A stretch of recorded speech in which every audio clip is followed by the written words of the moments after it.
Hello, can y'all hear me? Yeah, we can hear you. Okay.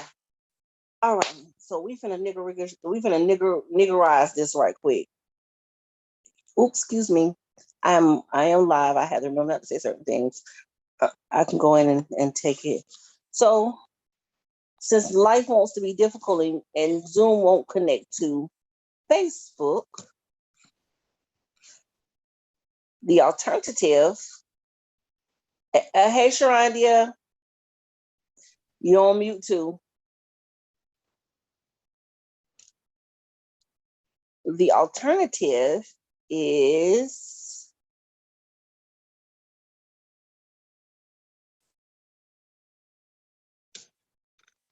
I am currently live. Add to queue. Watch later. No, I want this.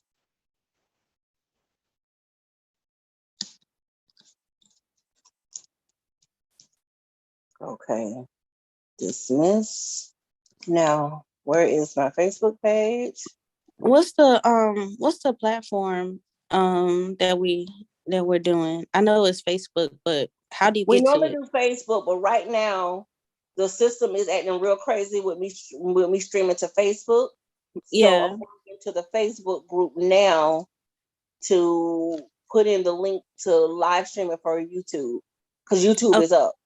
okay, because I said I was gonna send the link to some people, so that's what I was asking. Okay. Give me a minute and check your Absolutely. inbox and you'll be able to see it. Okay. Hey, Miss Sharondia, good to see you, beautiful. Mute my. Oh, there I go. Oh my God. I was like, There y'all I can't go, mute there I my go, phone. there I go. How are you doing? Are we live? On YouTube, yes. So be I'm mindful. I'm okay. Okay. You I know, it's I know okay. everybody. Whatever I you look say. like everybody. I look like I'm in the dark. I'm in my truck.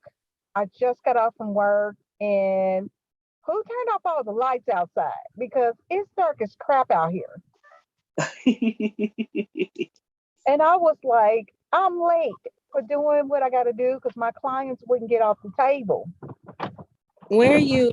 Where are you located? I mean, I'm in, well, I'm in Nashville, Tennessee.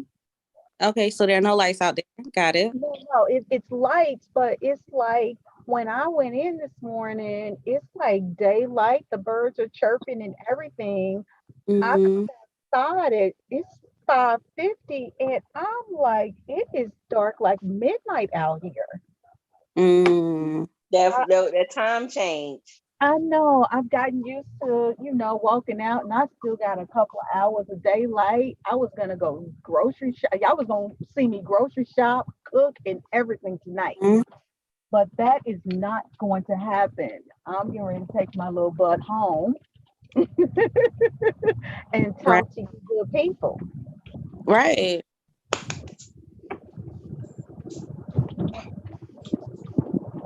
So yes.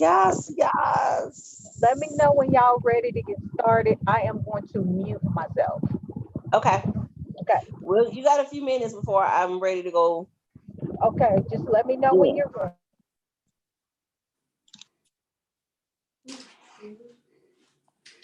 Hi, Danny. How are you? You on mute, darling.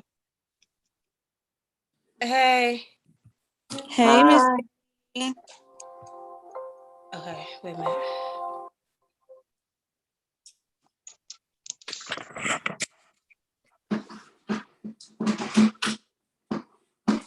The short man. Hold on, let me mute it. Okay. Oh, sorry, Kier.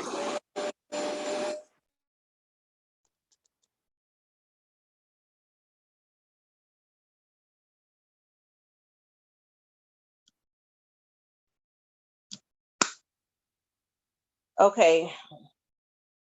Check your Facebook inboxes. I have posted the link. Where there's a will, there's a way. Our words will go forth.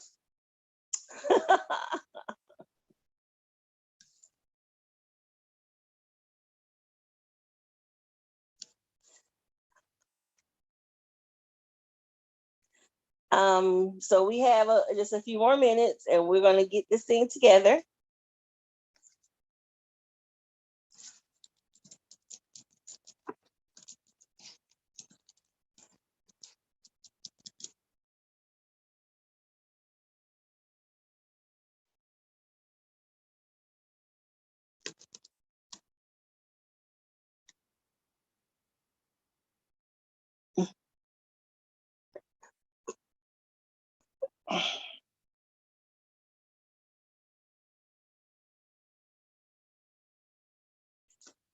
Woo, we're gonna do this thing. We're gonna do this thing, y'all. I'm excited. We're gonna talk about some family stuff today.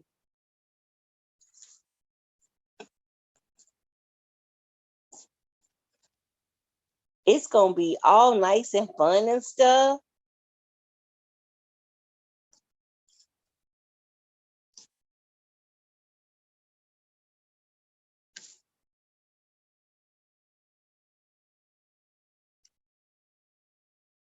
It's gonna be all nice and fun and stuff.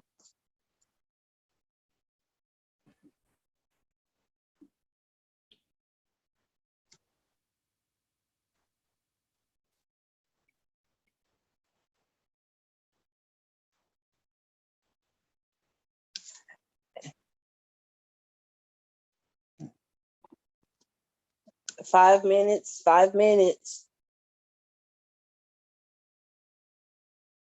And we're gonna be ready.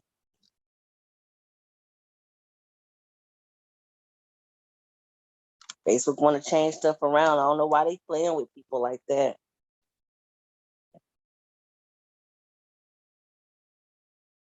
But it's okay. I got them.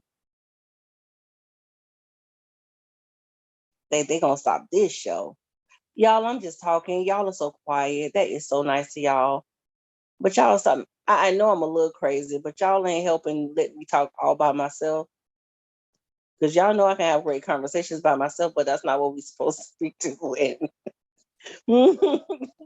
My bad. The little fur baby got sick, and so the carpet cleaner was going. Oh, okay. Yeah, so now that's going, and then I'm trying to get Kiara on, but she keep doing everything else. I'm sorry. Kiara is in the room with me, and she's like, I gotta go to the bathroom, and I gotta clean up after the dog, and then we were sitting here talking, and then a whole bunch of stuff started. A whole bunch of life just started happening over here, real quick, fast, and in a hurry. And then I got a phone call, and it, like, honestly, it really upset my little spirit, and I was just like, okay, let's do this, y'all. My rant is over. Is it? Are you sure? Yes. Oh, let me log in. I'm sorry. I'm so everywhere. Oh, I don't like this English. But this is what I meant by I really don't care where yet. But anyway, is this what I mean by see this side of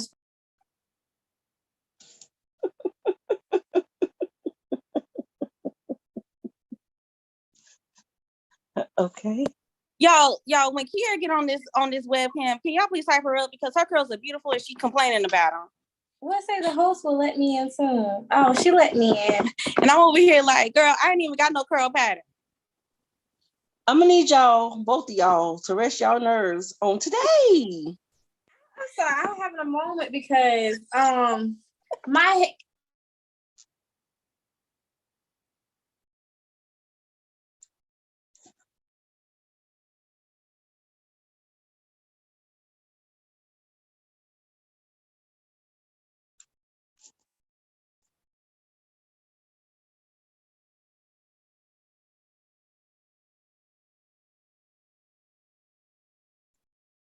Okay, got real quiet all of a sudden.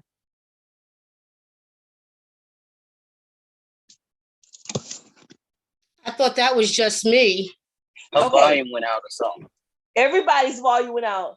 Kiara, baby, couldn't nobody hurt. Ain't nobody. They saw your hands moving, but ain't nobody heard nothing. I don't know what you did to your computer because I was sitting here looking at my phone talking about what happened. There she go. Girl, they didn't hear nothing you just said. And there we go again. Now she on mute. So, okay, so whoever is the iPhone 13, she's muting herself. I'm Yeah. sorry, this is anything. I went on a mini rant about my hair. Now we got feedback. Oh, you need to mute yourself. Mom is muted. Hold on a minute. Hold on, I got it. Got Hold on. No, you Michelle, turn your how volume do down. you have? Okay, let's try. All right. Yeah, that was the crazy. But I'm muted. You can't be. Oh, you still could hear even though I'm muted. Because we sitting at the table together. We are. Hold on. We're gonna. That's your volume, right? My volume is already low. It is. We're just gonna go with it. No. Okay, not good quality. Okay. Hold on. I gotta think what to do. I've done this and I've been on a Zoom with other people in the same table and you couldn't hear. That's so weird. It's possible. It's possible. Okay, sorry. Oh, I got it. You got it? Yeah. Now you talk. Okay. So what I was saying is that I went on a. Ask him, Can y'all hear me? Hello? I had to take my phone off mute. I can hear you, darling. Okay, great. You can hear me. I went on a mini rant about my hair. I love my curl pattern. We gotta disconnect audio when we talk. Okay, give me a minute. Give me a minute. I think I got. We gotta Okay, disconnect. guys. Okay, let's. Yes, we're on Facebook and YouTube simultaneously. Look at Jesus. Yes. Okay, so as you can tell, I'm very, very excited about life right now. So, y'all just understand that's who I am, and I'm unapologetic about that. So let's get things going. First of all, let's say welcome everyone to the Exploration series, season 2, basically. This series, today's topic.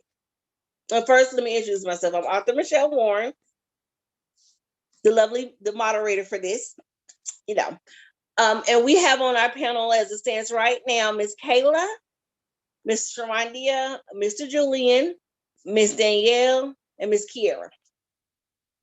Yay! Today's topic is the exploration of today's family. And I chose this topic because in the news and in our school systems, we see that we hear the emphasis on how great family is supposed to be together. But today's family looks much different from it did 20 or 30 years ago. Okay, so today we're talking about how those changes have impacted the community as a whole, and as we're looking at what today's family structure is, we're going to look at the good, the bad, the toxic, the healthy, and let's see where the breakdowns are becoming, because family is not the same. It's very stretched out with this day and age, and we need to figure. I'm not going to say solve all the world's problems. We're not even going to tell that story. But we need to see why. What's going on in today's generation to figure out, to understand what the deal is today. So with that being said, I'm going to start off this first section. The question is, what is family to you? What is your personal definition of what family is? And I'm not talking about the one that blood relatives. That's not what I mean. But what is family to you? What does a family look like to you? Is it just blood relatives? Is it extra friends? Is it getting together on a regular basis? What does family look like in your life? And we're going to start off this particular one with Ms. Kayla, go ahead and start us off. Then we're going to go to Sharondia, Julian, and then Danielle. I think we lost Miss Kiera. Oh no, she's here. And we'll let Miss Kiera bring up the rear for us. So Kayla, go ahead, get us started.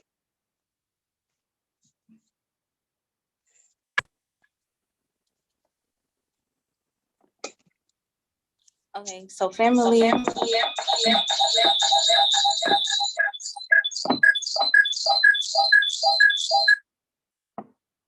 Okay, so family isn't truly about like you said, biological relatives, because sometimes biological relatives do let people down.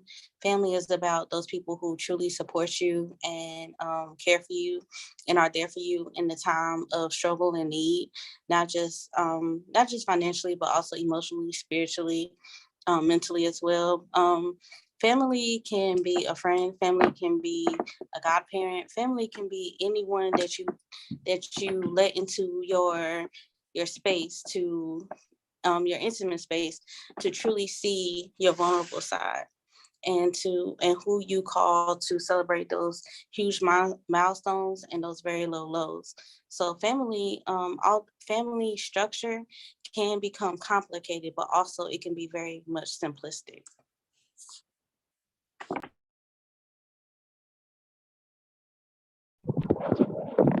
All right. I'm sorry, everybody. I'm still driving, so please forgive me. I know you can't see me yet, but you will in a little while. But my definition of family is about the same. It doesn't have to be blood, because sometimes your family can be toxic. Or as you grow, you tend to change, like with your friends and how your circle is. Um, I'm gonna cut it short and go that my ideal of family is uh, those who are closest to you, those who know you, those who that you can count on.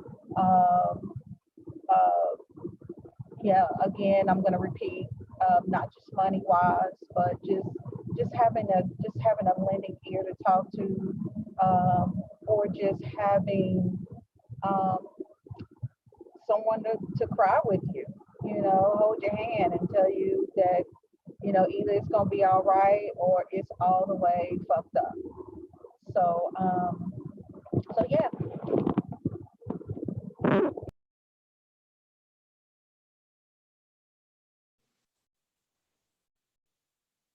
Was I next?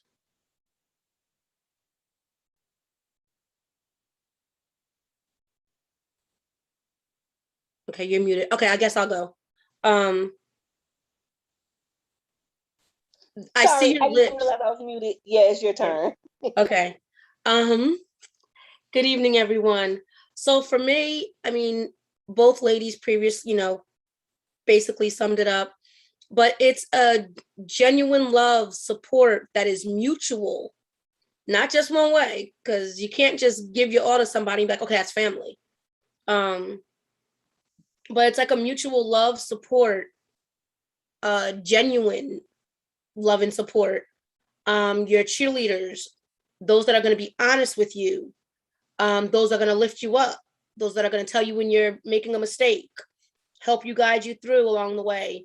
For me, I was shocked Friday. I had one of my students tell me that he considered me family, and it surprised me. So that family just takes on different roles depending upon the genuine and mutual love, care, support, concern, between yourself and other people.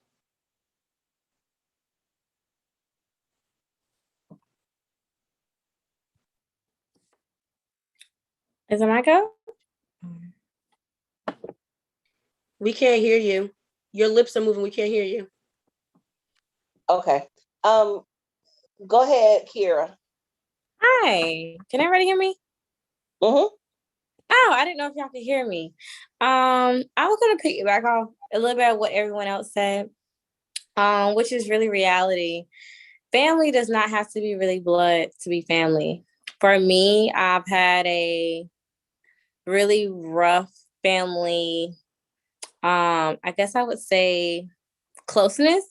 So for me, I've had a lot of people that were like extended family, many friends, many people that I've met along the way in my life that have built up my family unit. So for me, it's been a challenge of really accepting genuine family relationships amongst what's also I've built as my family, that is my community that I have around me. And they're very important. I feel like simultaneously they have shaped me to the woman I am today. Julian, are you with us? I know he said he's gonna have to step I away. am. Okay. I am. Okay, so for me, family, family is a group collective of trust, bond, accountability, um, people that are not yes men and women. I can buy yes men and women if that's what I wanted. Um, I am not one of those, so I give it raw and I expect it raw in return. Friends, they might tell you what you want to hear. They may, or they what they feel you want to hear, as opposed to someone that's going to give you accountability and tell you, nah, you wrong, you dead ass wrong, and tell you something that you need versus what you want, whether you want it or not. And unlike friends, family is supposed to give you what you need opposed to what you want when it's time and when it's due. Just like if whether you're spiritual, religious, or whatever, the saying is, for the most part, you get what you need on time, whether you want it or not. Same rings true for family in my aspect. And everybody can't be my family. I mean, yeah, everybody can't be my friend either. Or you can have a lot of people as friends, but family come a dime a dozen. I mean, friends come a dime a dozen. Family does not.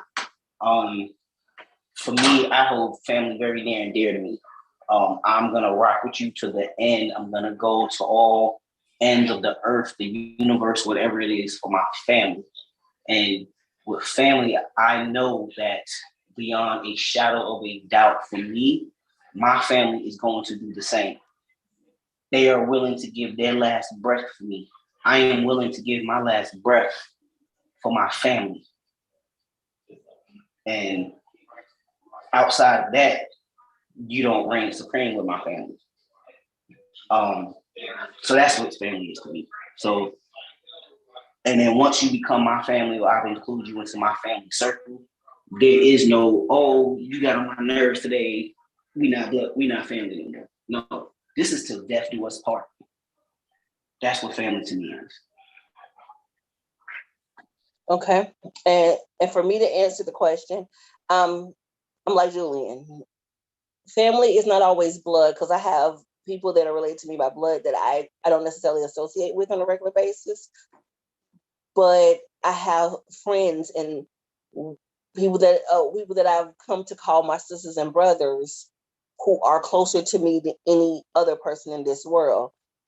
When it comes to my definition of family, it most aligns with Julian. It's that person I can call on, and they can call on me, and we can give our last for each other. You know that for you, I will get out of my bed at 2 o'clock in the morning, and everybody knows I love my bed and I love my sleep. But also that person that I can even hear by the sound of their voice where they're not feeling great. Family is a bond that is beyond all others. Yeah, I'm gonna check you when you're wrong. Yeah, you're gonna check me when I'm wrong. I may not always like it, and I may pout for a minute. However, because you're my family and I know you're doing it for my best interest, I'm gonna get over it and I'm gonna go on and keep moving, because that's what needs to happen. That is what's necessary in this day and age. Um, and with that being said, my next question: has the family structure changed over the last 10, 15, even 20 years? is there a major difference in how families interact, how they function? What is, in your opinion, is there a difference between the family structure from when you were a kid to today? And on this one, we're starting off with Danielle. Then we're going to go ahead and get Julian, Kiera, Kayla, and then Sharonda is going to bring us up. Go ahead, Danielle. So for me, I can look at my own family, and there's definitely, beyond a shadow of a doubt, a huge change in the family structure. And 15, 20 years, yeah, but it even goes back a little bit, just a smidgen bit further than that. And my mom's the matriarch of our family. I didn't grow up knowing any of my grandparents, you know, they all passed away before I was even born. So my mother's has been the matriarch from the time I was little, even when she was, you know, in her early 40s. And now she's in her 70s. So when she left and moved away from New York and moved to North Carolina 21 years ago, that was a huge change for our family dynamics because everyone was still in New York. So she left, which therefore not everyone continued traditions that mom had. And then my mom also is a Jehovah's Witness. So those holiday gatherings, those birthday celebrations, all of that stuff, that changed. So when the matriarch no longer does Thanksgiving and Christmas and the Easter celebrations and all of that now became divided and separated. So with that being said, for me and for my family, it's definitely been a huge shift, a huge change. And I think also with people not maybe having as many kids as before, that makes a difference. My son doesn't know his first cousins that well. And I remember, and many of us probably remember, your first cousins were like your first best friends, you know, because everyone was over at whoever the matriarch's house was or what have you. So yeah, in that sense, there's been a big shift there. I think social media has impacted that because we're not sending those personalized birthday cards or Christmas cards in the mail. It's just, hey, I'm sending everybody a happy birthday on Facebook or a text message. And I think all of those things impacted as well. Okay. Julian? You're muted, so if you're talking, we don't hear you.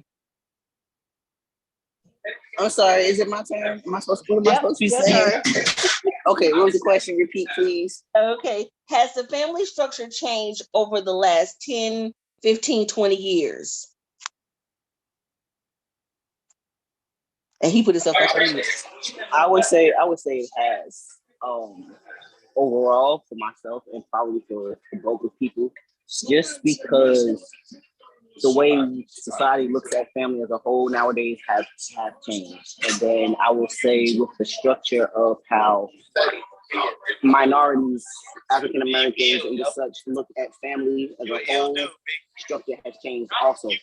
So because of that, when you look at the broad spectrum and the way we see things now and things that we've been enlightened with, family structure has definitely changed. You know, I believe even growing up, so there's always been a thing, you know, blood is thicker than water, you know, you never look at outsiders more than you look at your own blood. You know, and as the years have gone past and I've grown, other people I've seen, people I know, people I don't know, everybody started looking at things different and have come to terms where, you know, sometimes your blood isn't really family. You have more of a family bond, more of a family connection from others that are not your blood. And the older I get, the more I see this reign true. You know, like, I see the discord on my family, in my own personal family, on all sides of my family. Of course, I have the ones I'm tight knit with, and then I have the bulk that I'm not. Hell, I have 2/3 of my family on all sides. I don't even know. So I can't say we close, we not close, we would be close or not, because I don't even know them. And the ones that I do know, yeah, I'm good with a good hand of many of them. But the ones that are my ride or dies, the ones that are there when I need them, as opposed to only being around when they're in need of me, is one thing. But then when I look at those that are not blood, that I have built that family connection, that family bond with over these last few years, has definitely changed the structure of what I see as my family, or people, for other people as well. I have more people that I hear talk about how this person is more family to me than my own blood. And that is definitely changing. A lot of times that comes from different scenarios that we as people go through on our own individual spectrum. And that brings us closer to others. But some of you need to interchange, it's bad day or show day. When you look at different things, whether it's LGBT or other different things like that, that in itself changes the family structure. So from going from a traditional husband-wife family structure to 2 moms, 2 dads, multiple moms, multiple dads, a mix of moms and dads. When you look at poly life, and when you look at your traditional life and your LGBT life, or your hetero life. So yes, the family structure has definitely changed in this day and age. That is my question. Okay, Kiera, your turn. I was wondering if it was my go. But I agree. Honestly, he touched on some things that honestly I've been sitting here along with the craziness of my dog. I've been sitting here actually thinking about how I was going to answer that question, and I'm kind of glad I had some time to really think about it, because so I'm a 7th grade teacher, and I compare myself a lot to what I hear and I observe through my 7th graders and what I went through in my own experience, and it's different. And I say that to say that the family structure has changed. And I'm going to speak on briefly about that just because I've noticed that I was exposed to things, but I've noticed that here recently, it's like it's getting younger and younger, the amount of adult things that children are exposed to. And they're exposed to it so early that it's almost as if that they can't really fully understand it. So they pre-exposed to a lot of things, and they really truly don't know how to dissect it or really understand how to actually comprehend what it is they're being exposed to. And then you have a lot of family dynamics where a lot of it's not being talked about. Some of it is being talked about, but they're not ready to receive it yet because their mind is not in a mature enough state to handle it. And so I say that to say is that I've seen how now kids are in adult conversations, and they're trying to have these adult conversations with adults, but they're not really being allowed to be children. And I feel like that's kind of messed with them a little bit, and it's causing all this anxiety. It's calling us depression because they're exposed to so much, and it's almost as if it has, I don't want to say it like that, but I feel like it's caused them to be a little bit lost, because not everybody has the right information. So they're being misguided, and it's so much out there, and they're getting the wrong information from different people.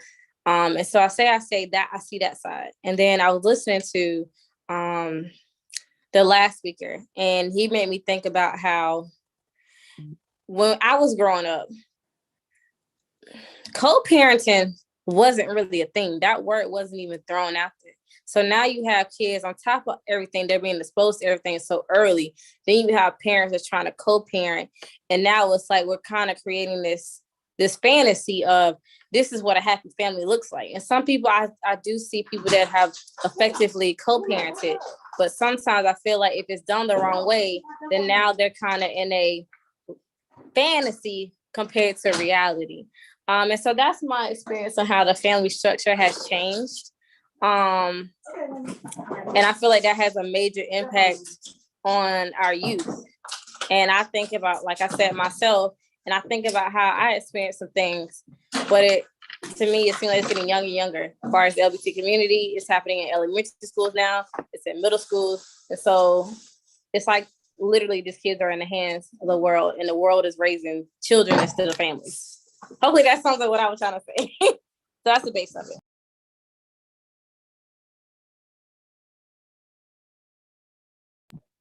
Is it my turn? Kayla. Did Kayla disappear on us?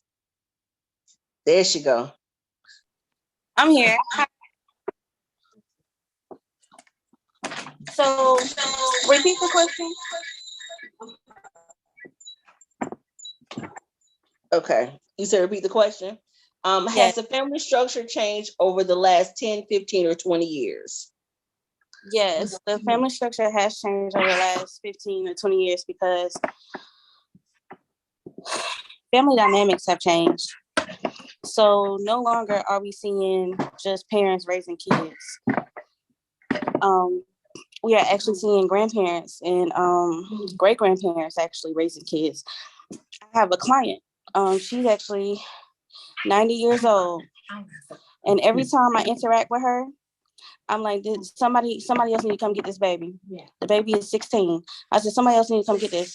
There's no way a 16-year-old should be being raised by a 90-year-old, but it's happening. I said, why does this lady have this child? Because she was the only responsible one to care for her, right?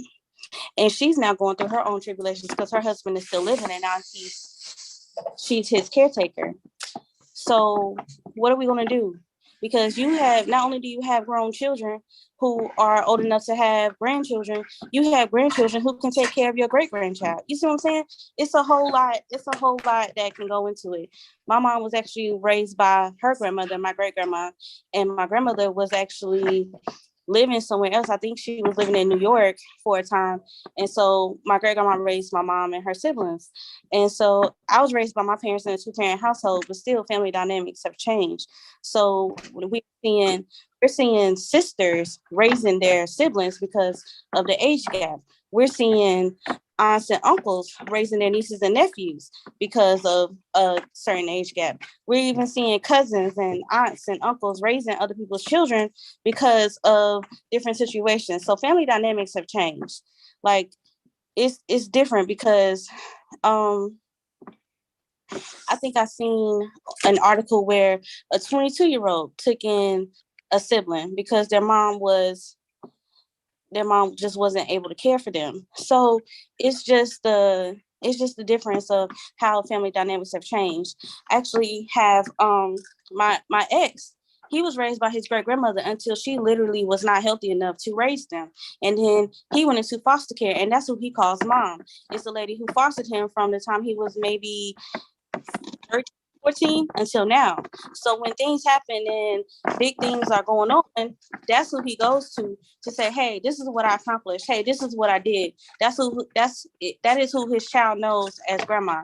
You see what I'm saying? So it's so different because his great grandma actually outlived all of her children and some of her grandchildren. And that's saying a lot. And she was over 100 years old when she finally passed away. So family dynamics are so, like I said, so simplistic, yet so complicated because I don't know, can I say this? Did you tell him? What? About your sister?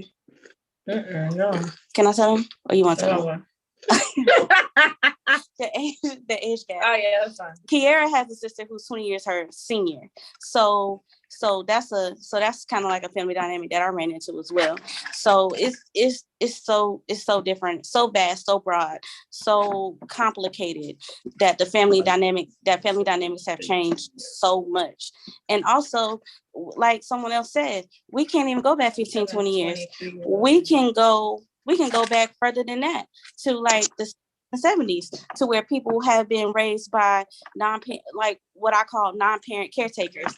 So that it's crazy because back then social work really wasn't a field for Black and brown people, if we're going to be honest. And so what happens when a child isn't safe at home? They go, like you said, the village steps in and they say, we're going to take this child because this child is safe with us. You see what I'm saying? And we're going to protect this child. So like there wasn't a foster kid, there wasn't a CPS investigation. We did our own CPS investigation. We said, we know you hurt. We said, we know you hurting this child, so we're gonna take this child. Don't come over here unless you're gonna, and we're gonna threaten bodily harm to you. And that's literally what people had to do to keep children safe. And so, and also, I'm a censor myself. That yes, the family. In short, the family dynamic has definitely certainly changed, and it's not just in the past 15, 20 years.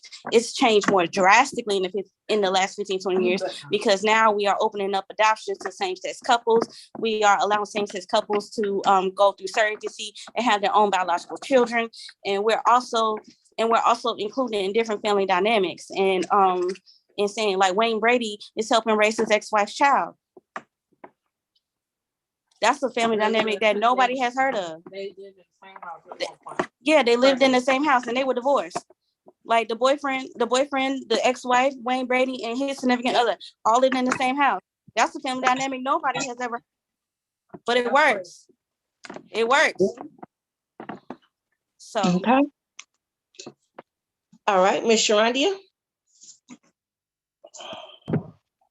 Yeah, I got my own story as well.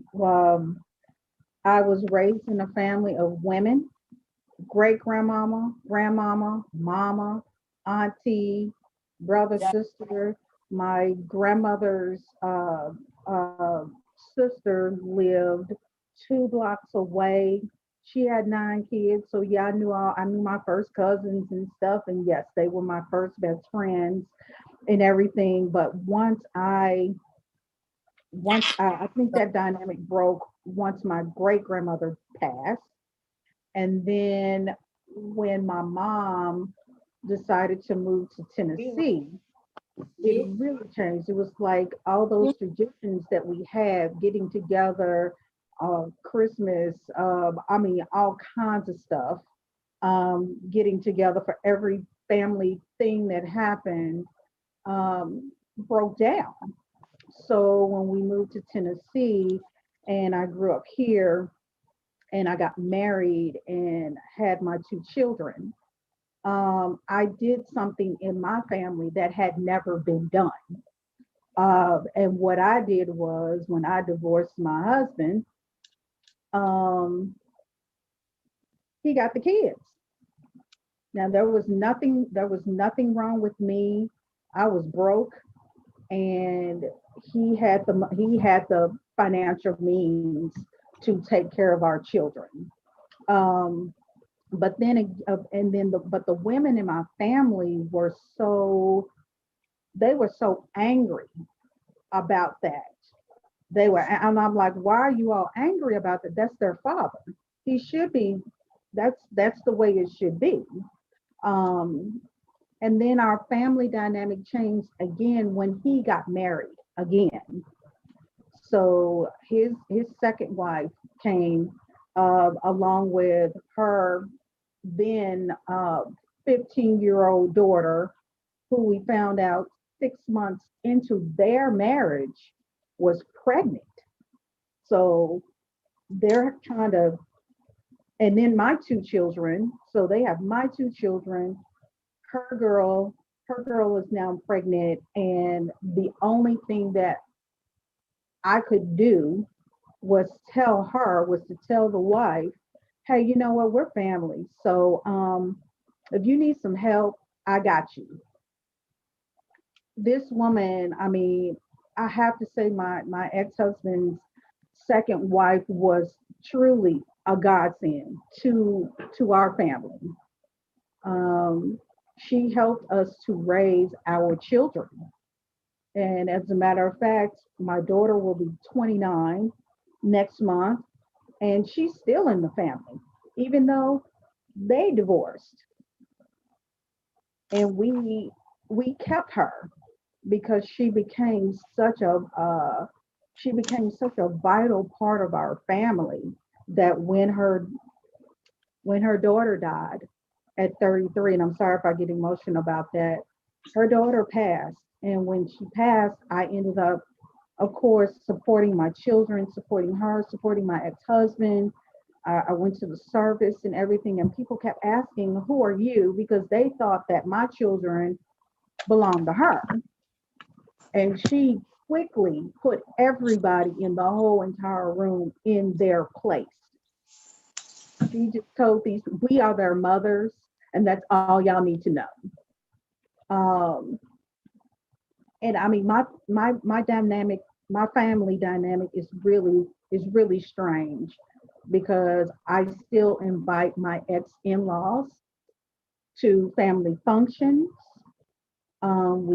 I still meet up with and talk to his second wife.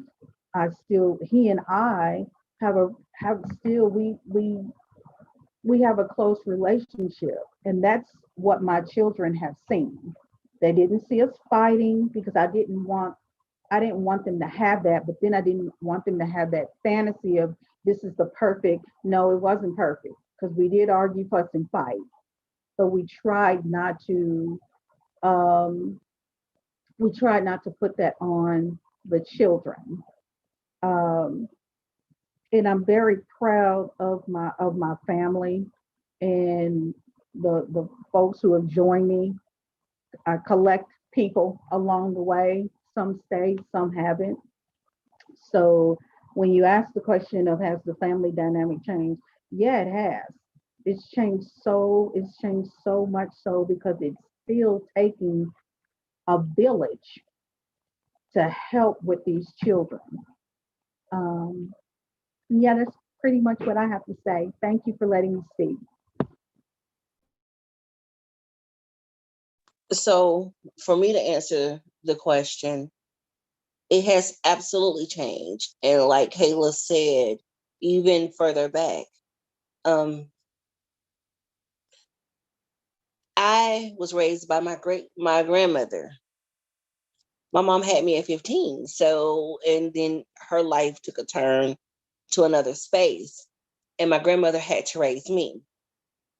My sibling behind me is 16 years my junior. And my grandmother then raised her and my other sister, who is 17 years, 17 and a half, something like that, my junior. Um, 17, 18, no, 18 years. They were both raised by my grandmother. But in the family dynamic, my kid, one of my oldest children, I have an adopted son that is now 32 years old. Now, mind you, I'm only 42, but my ex and I decided to be foster parents. So our dynamic is that we have a 32-year-old child who, to this day, I'm mama. And like Kayla was saying, you have that person who still speaks and calls their foster parent. We legally adopted him. I was his mama. To this day, I'm his mama. He'll tell anybody in the world that's what that is because his upbringing was very rough and he had to be removed. My 17-year-old is my brother biologically. He's my child legally. I am his mother.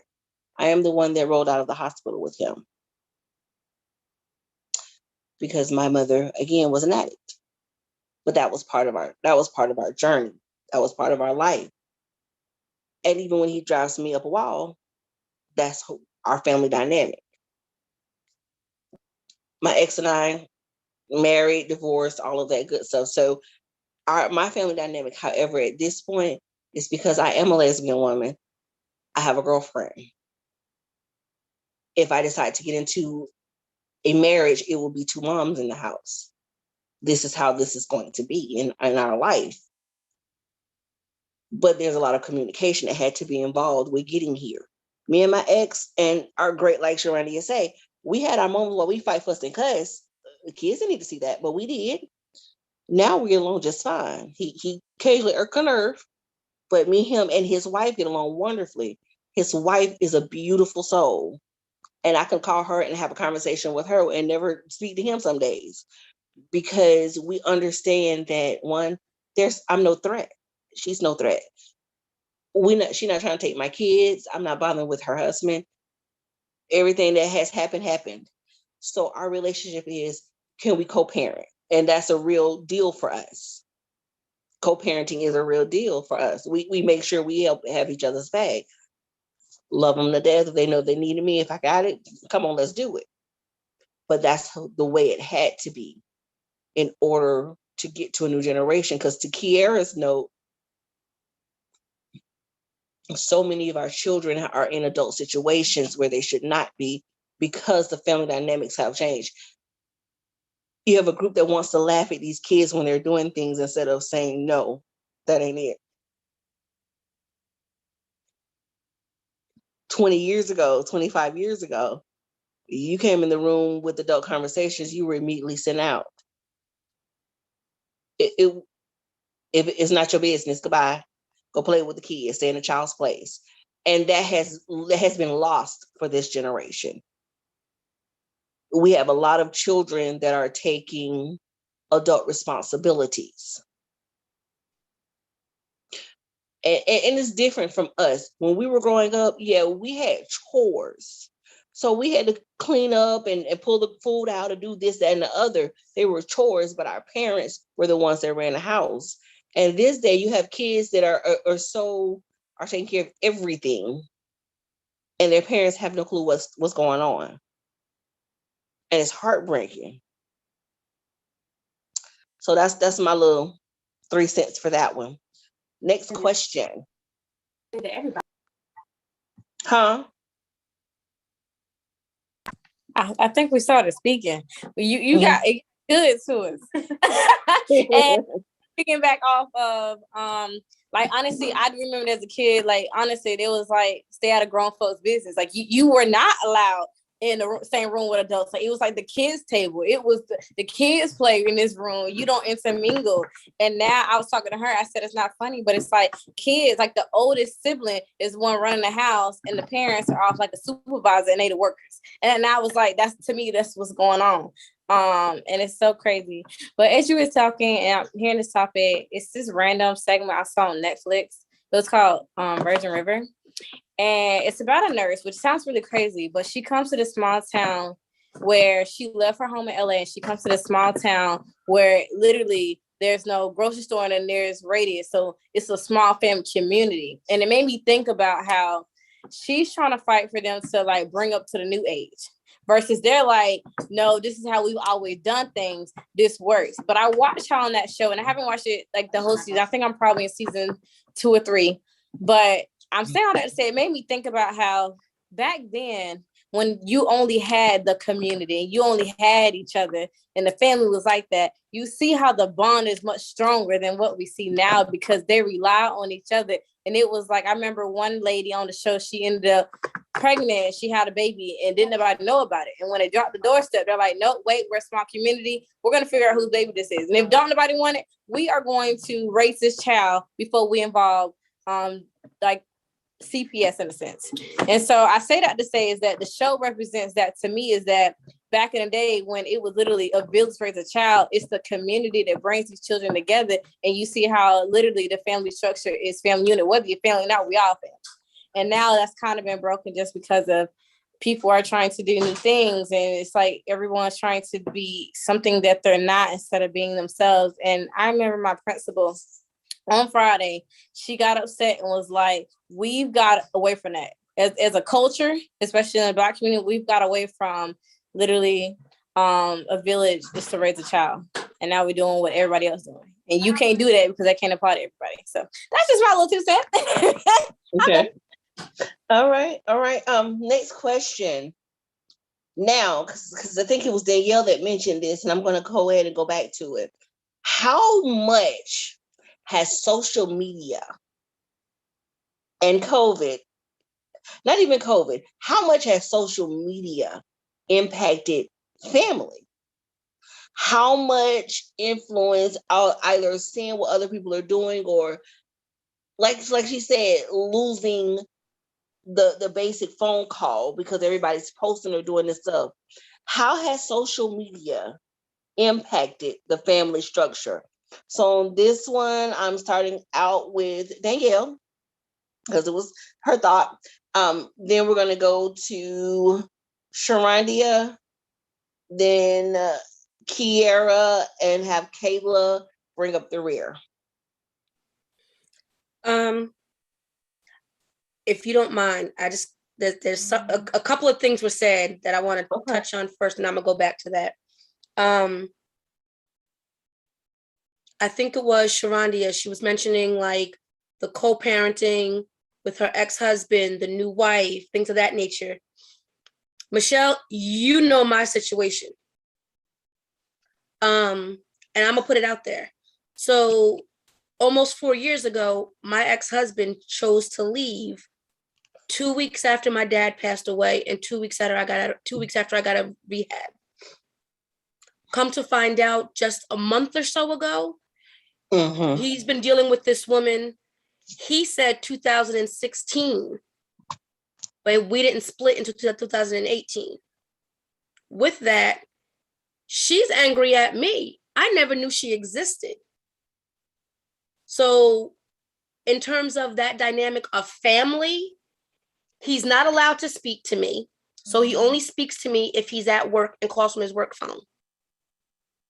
Because she said our 13-year-old is old enough to deal with him on his own. And he goes and abides by that. Now, me growing up, I had my mom, my biological father, and my stepfather. I was daddy's girl to both of my fathers. So this really messes me up with raising my son because I was raised differently. Both of my dads gave me away when I got married. When my stepdad passed away and my sister said, Dad, we have to go to North Carolina, Carlton passed, my biological father said, hold on, let me pack my suitcase. And he was sitting right in my mama's kitchen, in my mama and my daddy's house in the kitchen, you know, offering up prayer over the food as food was coming in. My father's family, when I tell you my biological father's family showed up more than my stepdad's family showed up for my stepfather's funeral. That's how my family interacted. My cousins on my biological father's side called my stepdad uncle. So that's just to give like that perspective. We have children raising children. We have moms saying, I raised my children, you want it to be fast, you do it. As opposed to devising a plan of, you're gonna still finish school. Here's how we're gonna work this out together. Here's how we're gonna get you with a plan and a system and do this together. And be frankly honest, we have these 35, 40-year-old new grandmas saying, I'm about to turn up and live my life. Do you, boo? How are we, like, we're either continuing a generational curse there, or you're starting one by throwing your children off to the wolves and saying, you figure it out, you do it yourself. I had a 15-year-old student of mine tell me that he has experienced 3 abortions already. And I said, baby, but that's something that she's by 3 different women, 3 different girls, that's something that she can get rid of. But you're gonna catch something you can't get rid of. Oh, I know my girl. You've known her for 2 weeks.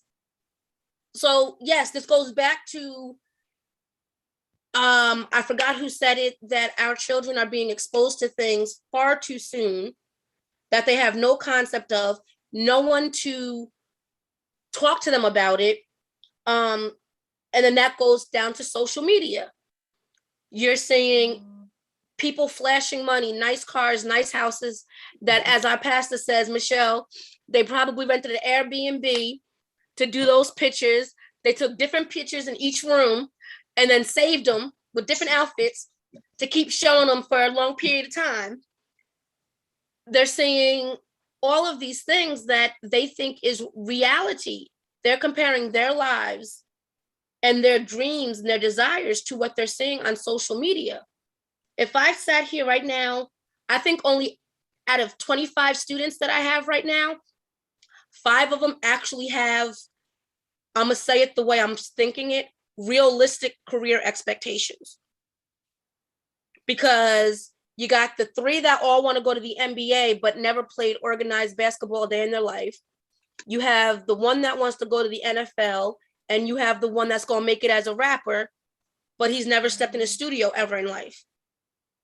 So make it make sense. You know, then you have 3 who want to do real estate because they are learning this flip, buy, flip, sell. All that to say is our kids are watching social media, but the grown folks are watching social media, keeping up with the Joneses.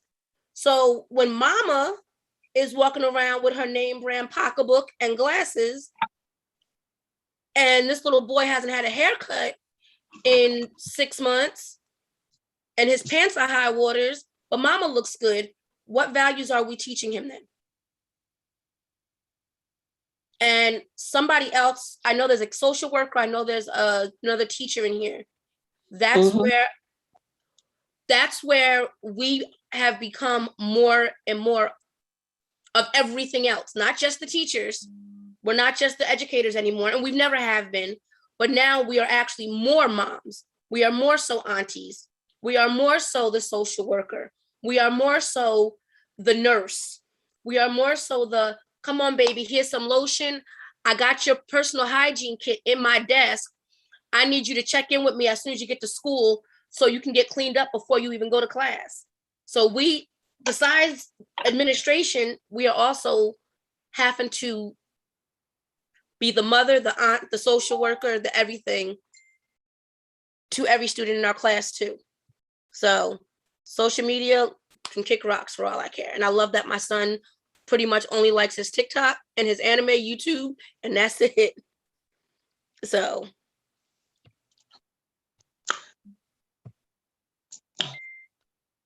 I hope I sum that up. Come on, Sharondia. Yes, social media. Actually, Danielle, have you tried talking to your ex's girlfriend?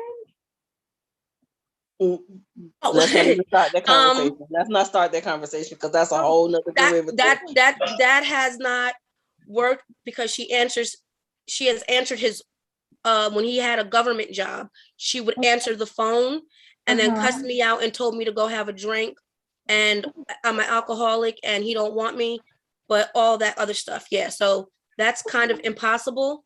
Okay. Yeah. I get it. Oh, I'm sorry. Okay, back to the question. Yes, and in the other part of your question, Danielle, yes, these children are watching us. They are watching us, and we haven't been setting good examples. But yes, social media has played a part in our children's lives, and we let it, because I've noticed that a lot of parents, they get sick and tired of their own kids.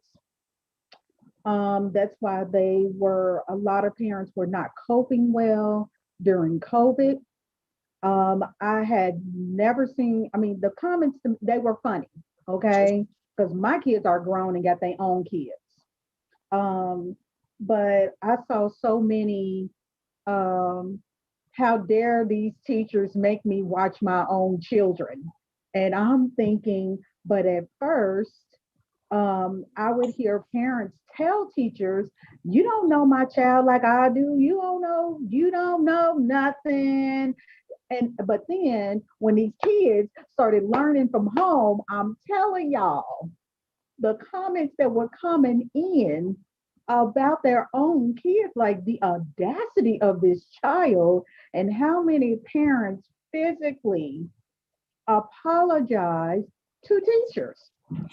They were like, I am so sorry. This is I never knew my child was acting this way, but you have to realize that the child is only getting it from wherever they are. Whatever mama or daddy or both of them act like, that's what your child gonna act like. Mine did it. I knew mine had too much mouth because I know I got a lot of mouth. And when my daughter would act out in school, because I did not teach it at home. I didn't cuss them out. I didn't whoop them. As a matter of fact, I got made fun of. My other Black mothers would call me white mama because I believed in timeout. I believe that, to me, when you would hit a child, to me it was a form of bullying. Now later, when my kids got bigger, I mean, we thumped a little bit. It had to happen because they start to smell themselves. But once social media came into the picture, it's a mess out there. I am a parent of two kids, 28 and 29 years old, and I am not their friends on Facebook. I had one of my friends to call me early in the morning telling me that they didn't see my daughter on wherever they were on. And I'm like, thank you for telling me, but she's grown. That is no longer my problem. Now, if she was younger and doing it, I would see, but it's social media is whew, it's tricky because they're online anyway. So that's another question. How do you as a parent help your child distinguish what is happening on social media to real life? And that's all I have to say.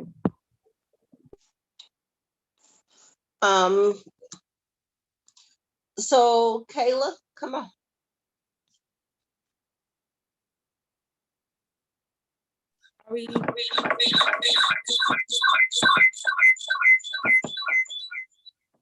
Okay, we're talking about how COVID has impacted family structure. Not COVID, social media. How social media, okay. So social media, it actually plays into the story that I was about to tell. Social media plays a big part in family structure because now everything is online. Now everything that you say and you do is online. So now from even when it comes to schoolhouse issues, we no longer just go straight to the administration. When parents get fed up, they go to social media and say, and they tag the school, they tag the school district, they tag the principal, they tag everybody and say, this is what happened to my child, and da da da and da da da, and for a lot of what I see when it comes to that, the parents aren't in the right because bullying is real, and that's on social media. It's no longer, it goes from the classroom to social media. So you say something about a child in the classroom, somebody puts it on Snapchat. That's on social media. You see what I'm saying? So now we have video proof of a kid being attacked, but parents are still excusing the behavior, and that's not okay. Which leads me to my little story. I got told a story about somebody's child, and I still owe this baby some ice cream because let me tell you what happened. This baby was friends with a little baby. Well, they both babies, they in the same grade. But one child is she was born premature, so she's a little bit smaller than the rest of the kids. So somebody decided to pick on the little baby. Well, let me give these babies some names. So Jacqueline is 7, and so is Mimi. So Mimi is smaller than all the rest of the kids, but Jacqueline and Mimi are friends. So somebody decided to pick on Mimi, and Jacqueline saw it. And I mean, put glue in her hair. Jackie saw somebody put glue in Mimi's hair. So Jacqueline hits the kid that puts glue in Mimi's hair, right? And so it's on camera now because Jacqueline tells the teacher, hey, can you explain to me this on the board? And all you see is Jacqueline goes across the room to the kid that is bullying this child and hits them. And so the parent comes and say, no, wait. And the principal says, no, you wait. We have it on camera. So now we have to suspend this child. But this child took up for another child. You see what I'm saying? And so also somebody put sand in Jacqueline's hair. And so Jacqueline hits the kid. And so then the other parent is upset.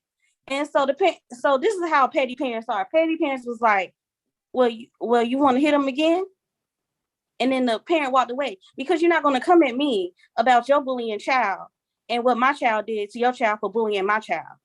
Because then it's no longer between them two, because the kid's going to be scrapping and I will be scrapping you for teaching your child that this behavior is okay. So social media plays a big part in school. And so when somebody told me this story, I said, do the baby like Cold Stone? Do the baby like Baskin Robbins? What does she like? Because she is taking up for people who cannot take up for themselves. And yes, she chooses violence, and yes, she chooses physical violence. But I'd rather my child choose physical violence for a reason and for somebody who cannot take up for themselves than to sit there and watch it happen. Because if you sit there and watch it happen and don't say nothing or don't do anything, then you're as much of a problem. So that's how things go viral. That's how social media happens, because fights happen. And so why are you sharing? First of all, why are you recording? Record for video evidence and then give it over to administration or law enforcement or something like that. But instead, the kids run to social media and say, look what happened in class today. Look what happened in school today. Like, that's not okay. That's video evidence of assault. You are assaulting the kid.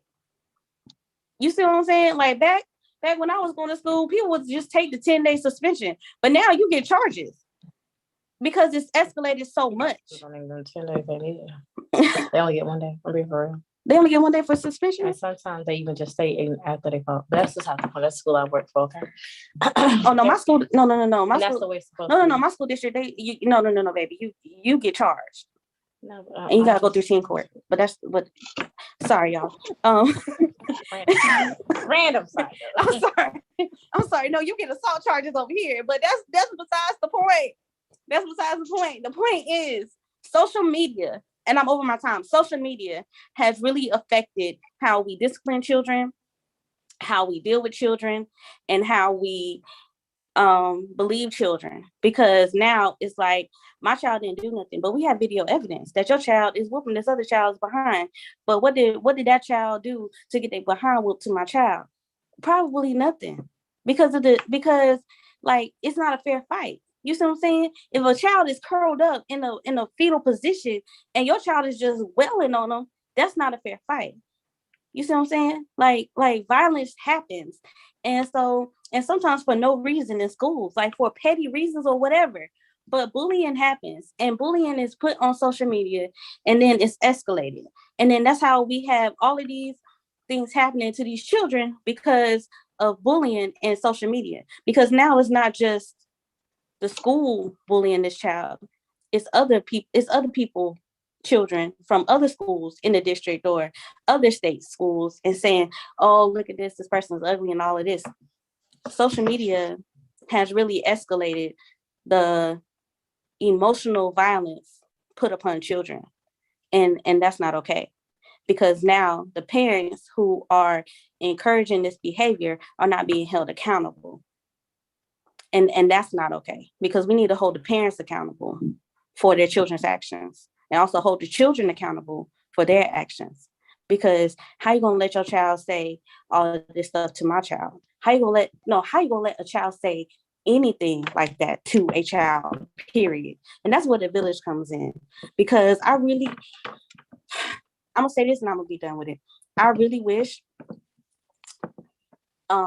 ethically that teachers can wail on kids. And when I say, and I mean discipline kids, I mean discipline them. I really wish, and I really wish that teachers will not get fired for cussing kids out. I really wish that, because there is a teacher. Another story. There's a teacher that went toe to toe with a high school student because that high school student thought that she could try the teacher. Now, this was in Baltimore, Maryland. Now, they need their teacher, so the teacher didn't get fired.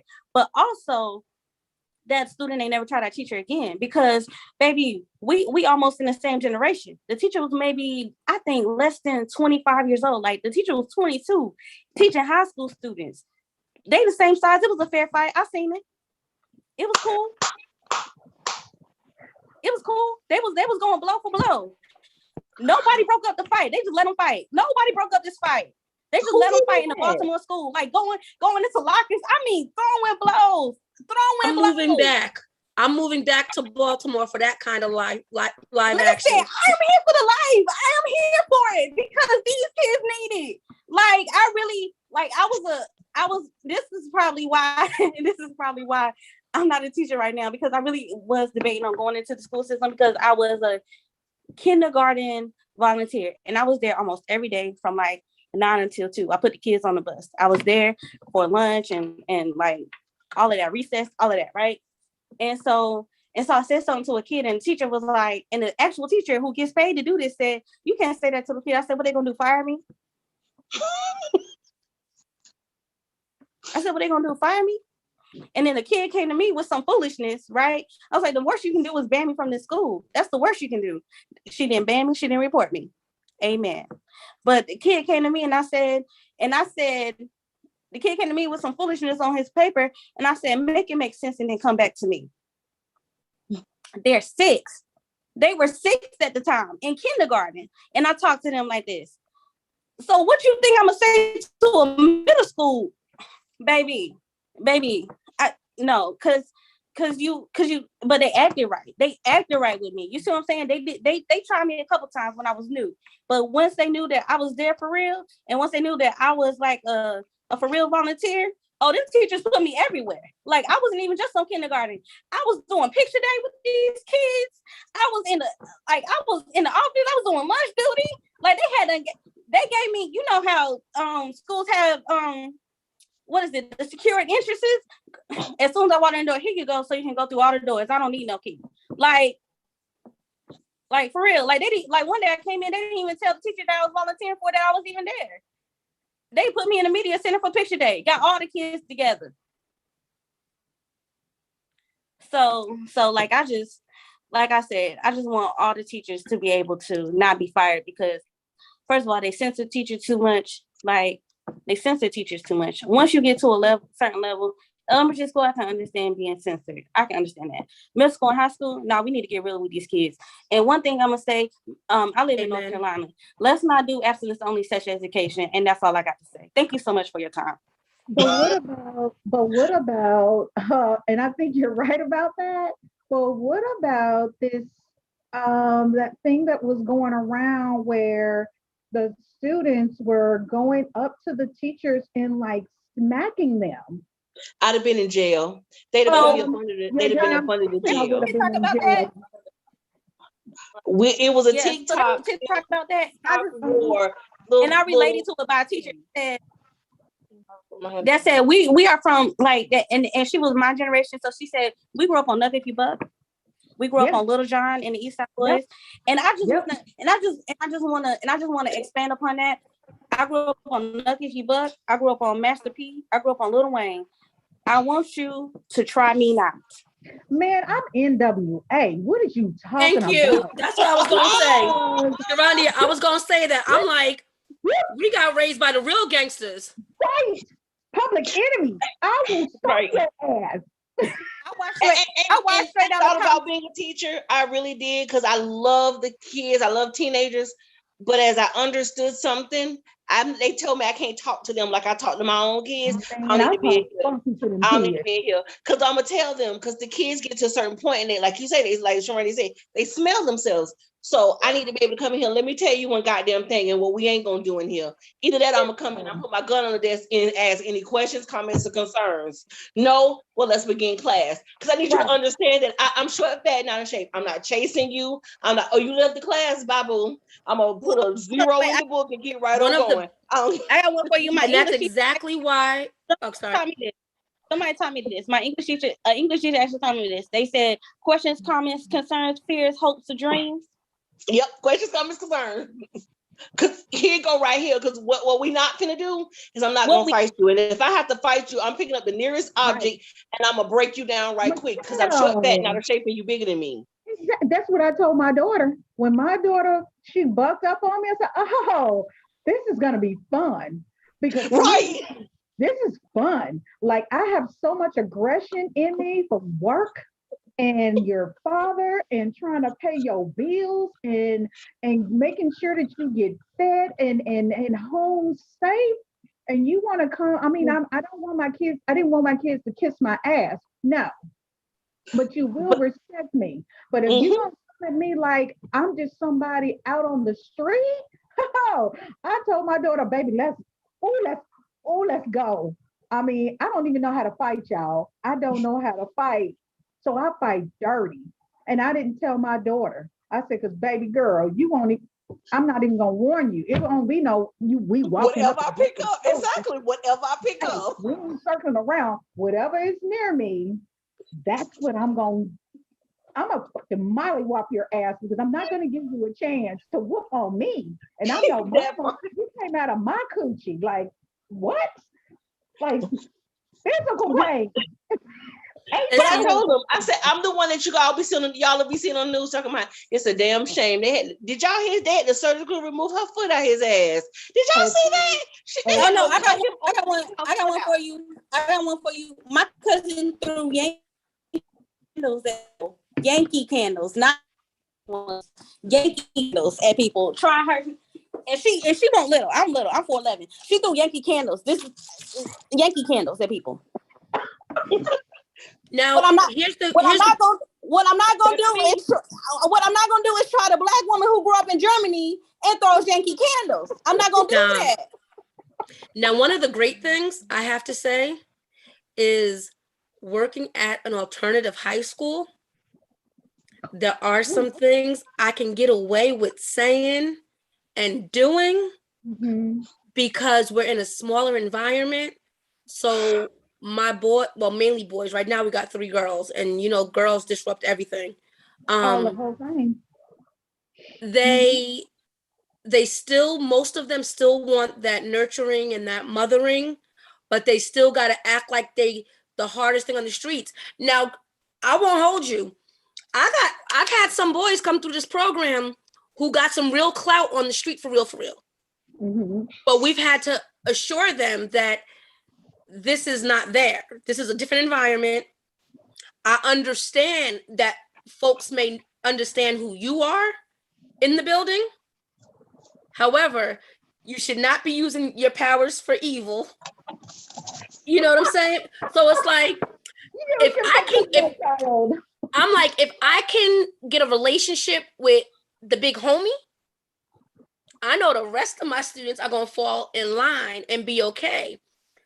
I have one student, he's like 6'1", and when I say unmedicated, like unmedicated, and grandma and grandpa are raising him.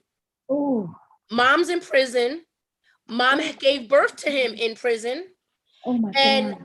I'm 5'4", and he has this thing, he stands over me and he looks down. You're tiny, you're short. And I realized when I moved, he continued.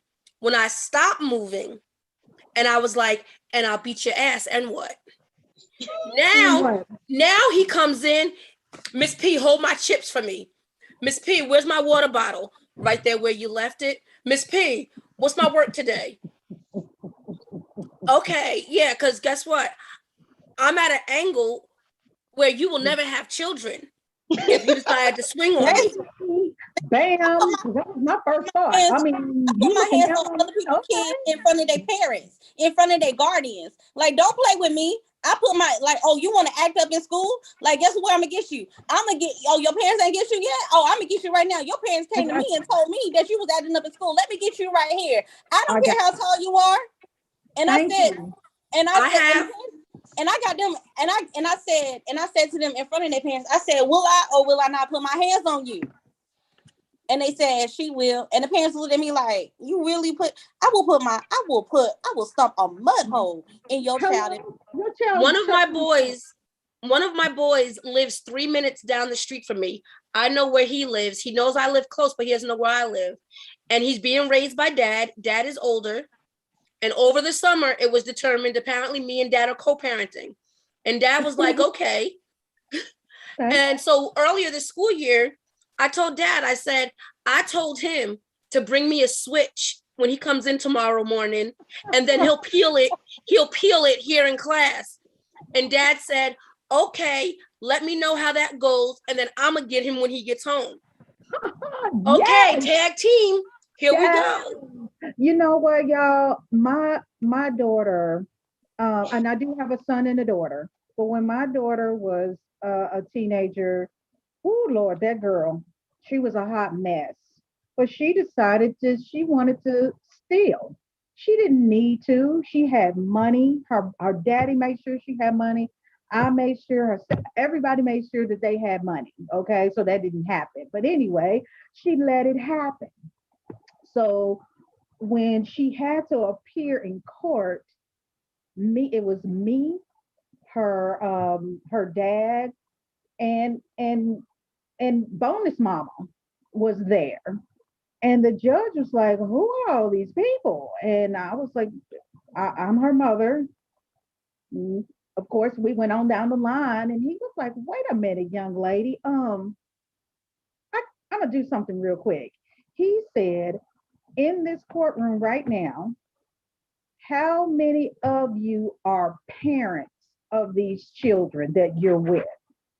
Y'all, nobody raised their hands. Everybody except for us was a grandparent, a guardian. One kid had been adopted. And the judge looked at my daughter and he was like, what is your problem? You have all of these people with you, not your grandparents, these are your actual parents here. He wore my child out. I ain't say a word. I didn't say a word, because sometimes that's what happens to our children as well. We take advantage of them because sometimes we think our children are going to be there longer than us. And then sometimes it's just, they just do stupid things.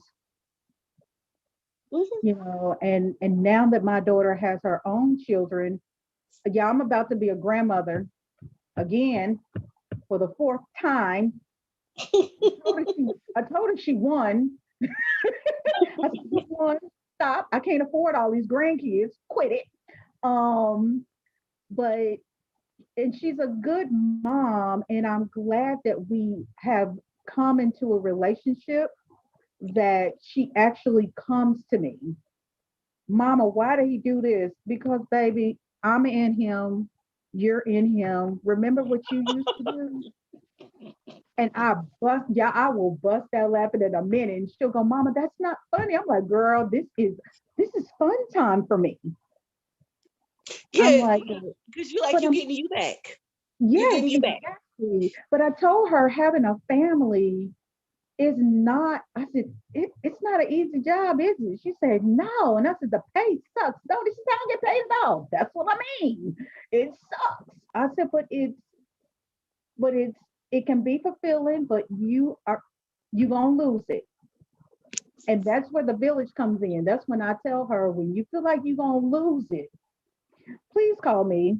Please call me. Because I don't need you beating my grandkids. Just call me. I'll come and get them. Whatever's wrong, fix it later. Calm down. And when they go back, beat their ass then. Don't do it now while you're mad. But you know what? But that's what's missing, I think, in a lot of today's family, is that there's no empathy. Even Danielle, she'll tell you, when I'm having an overload moment, I'll look up and my kids are at her house. And they're like, okay, come on, because your mama finna have a fit. And if she goes to the hospital, I'm going to beat all y'all asses. Come on. Y'all come on to my house for a little while. Let your mama rest. Yes. And just like she tells me, I need a mommy moment. Oh, okay, nephew coming to my house. Come on in, pile in my car. Let's go. Because that's what we have to do to help each other out, because we're both single parents. You know, I've seen two different social media posts or stories circulating, and I don't know how recent or how far apart they were, but it was mothers. I mean, I'll be 45 next month, and from what I read, they were younger, but it was women, and I saw two different stories, and one of them actually like on social media said, you know, I love you all, thank you, I can't do this no more. And she took her life. And it's like, and in the comments you see, what are all you people saying? I knew her. Well, where were you to support her?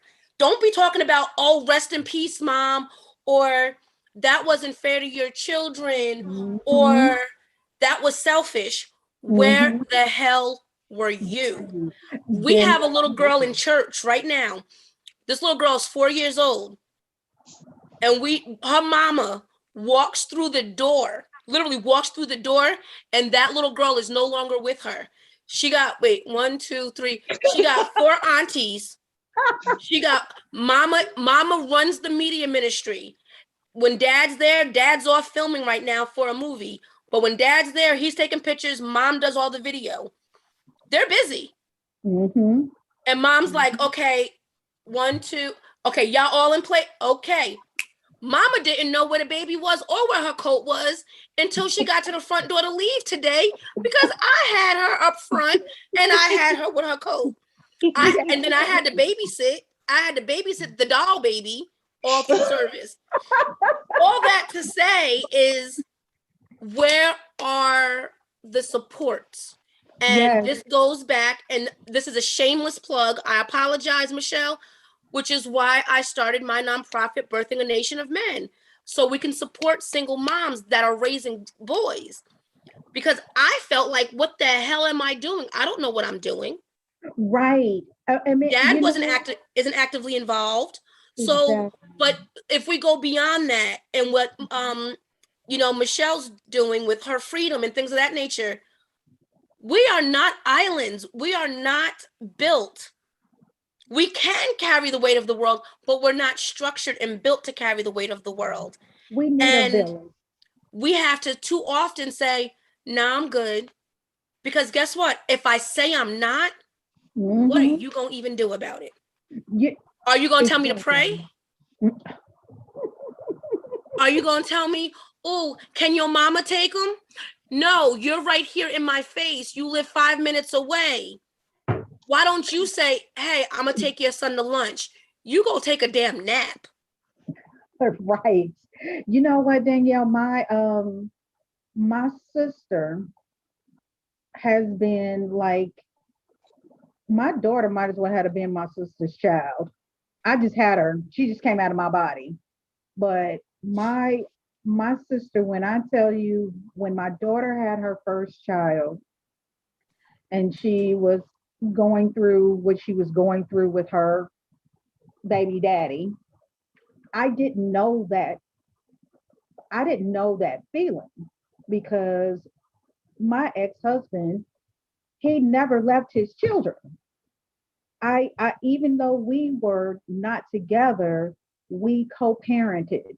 We were, even though it was crazy, I'm glad the children didn't see that, but I didn't know how to be a single parent.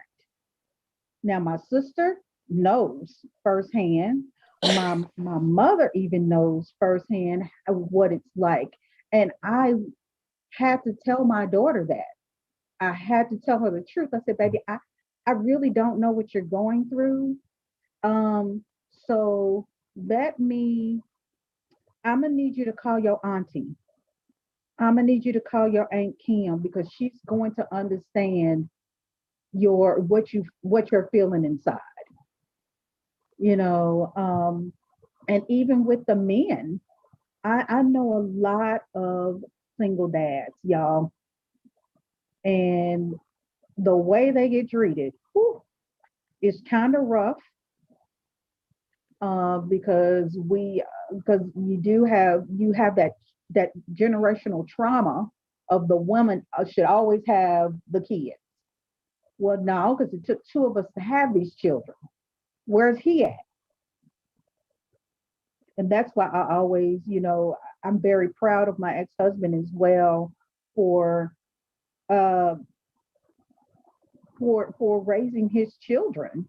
He wasn't the easiest father, um, but he did.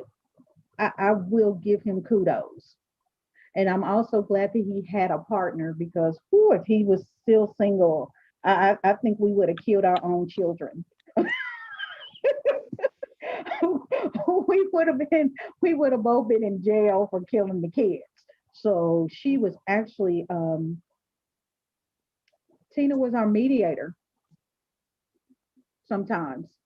She was the referee, and I was stressed with this talking about family. It takes a village. It takes everybody. Because Danielle, you may understand my child being a single parent. Someone else may understand the fact of how old she is. You know what I'm saying? It's so crazy. It's so crazy. But I'm happy for my village. I'm happy for my mom teaching me how to be a good grandmother. And I'm happy for my kids trusting me with their private life and letting me know what's going on so I can help them. I took too long to talk. I'm sorry. You fine. You fine.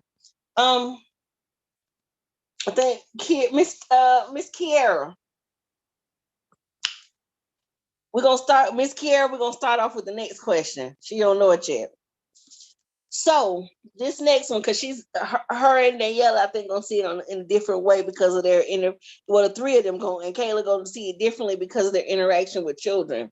So my next question is, how has the generation gap impacted our children with all these grandparents raising their grandchildren and great-grandparents raising their grandchildren? How has that impacted them in school, in life? What are you seeing as far as the breakdown in family structure? Because is there a constant miscommunication? Is it, and I know Danielle has special kids, the medication that is involved to help them control some of these things? What is the impact of that missing generation? I'm gonna actually start first on this one because I've grown through that. They're still exceptional children. I've grown through that, so I'm gonna actually start off this one because my grandmother raised me, and the miscommunication was, now that I'm older and have been through therapy and all of that other stuff, I understand it better now. Because what her thought process, even something as simple as my weight, her thought process is, let me put you in clothes that are going to hide it so these guys won't come at you and think you're older than you are. But my mind took it as I'm too big, and she's thinking I'm big and trying to hide me. And it gave a body shaming complex really, really bad. That wasn't her intent, but that's the way it came because of the generation gap, because that missing middle was there. Her statements were from a place of love, but she said it straight chasing, straight no chasing. But what her 50-something-year-old says to a 16-year-old, it in jail, everything was all jacked up. So it led to a lot of confusion between us. And I've found that I've had to be the universal translator between her and my younger sister, because Mama's 77 and Angel's 25. So I'm 42. So I usually coming in between, want to say, call and tell them, and I have to kind of bridge the gap. So growing up in that situation, understanding what it is now, what do you all see in the everyday, and how does this generation gap affect? So we're going to start off with Kiera first, and then Kayla, then Danielle, then Sharondia. Okay, so I came in at the last bit of your question. I couldn't hear. Now I heard the whole story, but I just want to make sure I heard the full question in entirety. The question is, how has the generation gap impacted the children and family structures, but the children in this situation?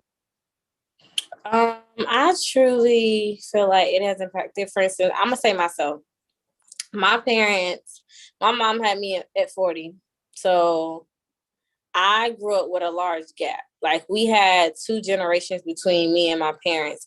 And as a child navigating through that, they could never relate to me because the gap was so big, it couldn't be bridged. It was like, and I would find myself in the classroom or even at home, I would say, I just wish they would just volunteer at a local Boys and Girls Club. I wish they would just go to somewhere where they can understand children in my generation in that era, because they were so out of touch of what's really going on compared to what they experienced, and they were holding on to what they experienced. And so whenever I began to talk, they could never understand me, and they never could give me what I needed as far as guidance because they were too far apart from me, and they didn't take it upon themselves to even try because they were kind of like, well, my way has always worked. This is the way that I know, and I know this works because of they have that wisdom and they've lived longer than me. And that's kind of what they would say, I've lived longer, so I know. And that may be true, but like applying it to today, it doesn't apply in the same exact way because things have changed in such a way. So that large gap, honestly, it made me a little bit more aware of more things, but I feel like it kind of hurt me to actually get that really good, I want to say, parenting to where they really guided me. So that's a major gap that I saw. And now that I'm being a teacher, and the gaps that I see is that because of the parents that the age I'm raising, not raising, but the age that I'm teaching, they're like the millennial parents, they're in their 30s. So you got parents that are in their 30s that are parenting their preteen, teenage children. Generation Z. And I'm seeing how they're trying to, it's really weird. It's like they're trying to, literally, it's like the kid and the mom is growing up together, or the kids and the parents are growing up together, versus there is an actual gap that's really in place to actually let them be children. And then you have the grandparents that step in for the millennial parents that can't be there, or they're not there. And then what tends to happen is those kids, because of how they have that, I want to say, and I've experienced this. I had a student in particular last year. His mom, she was off in Fayetteville doing what she wanted to do in reality. And he was raised by his grandparents. But it's still to the point where he longed for his mother, to the point where even his grandmother, and I've had this happen with more than just him, but him in particular, that she's trying to undo the damage on what has happened in the generational gap between his mom and him. That it's like to the point where she's like, I'm overworked. I'm overdue. I'm struggling because I'm trying to reach him, but in reality, the gap is so big that I can't get him. And I see that in multiple children, to where I see grandparents that will come in. And I even host some of the conversations with like little parent meetings with some students. And I watch how they be like, I don't know, call my mama. Or and that's what they'll say. Or let's say the grandmother gets involved and they be like, well, this is my number. And they get the mom. And you will see how the parenting between the grandparents are different from the actual parents. And it's so big of a gap to the point where I think that's why the children are so misled, because they have the grandparents that are really bringing that structure, and then their actual parental parents are just letting anything go by, really. And so I say that to say is that that's the generational gap that I'm seeing and how it's impacting. And even in my own life, I've seen it. And it has honestly, to me, I hate to say it, but to me, I almost feel like it has left a lot of children trying to fill a void that in reality they shouldn't be feeling. Like they have a void of whatever they're missing because they're trying to get that gap. And honestly and truly, nobody can really bridge those gaps but those families. In order for those families to get bridged together, you have to have some healing. You got to have some family members that's willing to say, hey, you know what? I didn't do it right and I didn't get it right and I went through some stuff, but let's make it right. And I don't think I see enough of that. And I think, to me, that's the missing piece, because nobody wants to become whole. Nobody wants to do the work, the real work. Like you get out the money, you've been sweating in the gym work to actually get whole. And so I'm just saying, for me, I think that's the motivation for me to continue to do the things that I do, far as getting therapy, because none of my family decided to do it. And I feel like, to be honest, I look back at it And I said, you know what? I'm dealing with my mama's side of the family, my dad's side of the family. And I said, you know what? I'll sacrifice and I'll do it. I'll be the one to be like, I'll get it so I can give it to my children, because y'all never even thought it was such a big, I guess it's not a big deal. It's like, well, everybody else got their stuff. Well, I'm choosing to really deal with it. But that's just my little 2 cents. Kayla.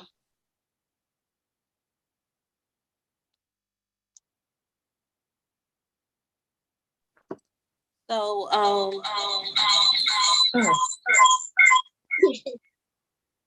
conscious parenting is something that needs to be learned by a lot of people. And so what I realized is that conscious parenting takes a lot of work. It takes a lot of inner work. It takes a lot of self-healing. It also takes a lot of undoing traumas. And I have to say this because I've heard about conscious parenting, but I never seen it in action until last Sunday when I was out with my parents.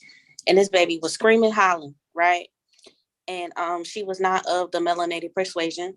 So what's the first thing is me as a Black woman say, oh, that baby need her little butt beat, embarrassing her parents like that, right? No, that's not what was going on. So mama didn't really screaming, hollering, screaming, kicking, all of that. Mama took her out the restaurant, took her away from the crowd, but not far away to where she totally, completely separated, right? And she got down on her level. I mean, got down on her level and was eye to eye with her child and said, and didn't raise her voice either, and said, and I'm pretty sure I'm paraphrasing because I wasn't close enough to them to eavesdrop, but she actually calmed that baby down by not raising her voice and said, explain to me why you are feeling this way. What's wrong? What has triggered you? What is going on? Right? And so the baby was empowered enough to dry her tears, tell mom what was wrong, look and articulate in her own little way what was going on and why she did that way. And I promise you, I didn't hear when I went into the restaurant because her family was already sitting down eating. I didn't even know that baby was in the restaurant.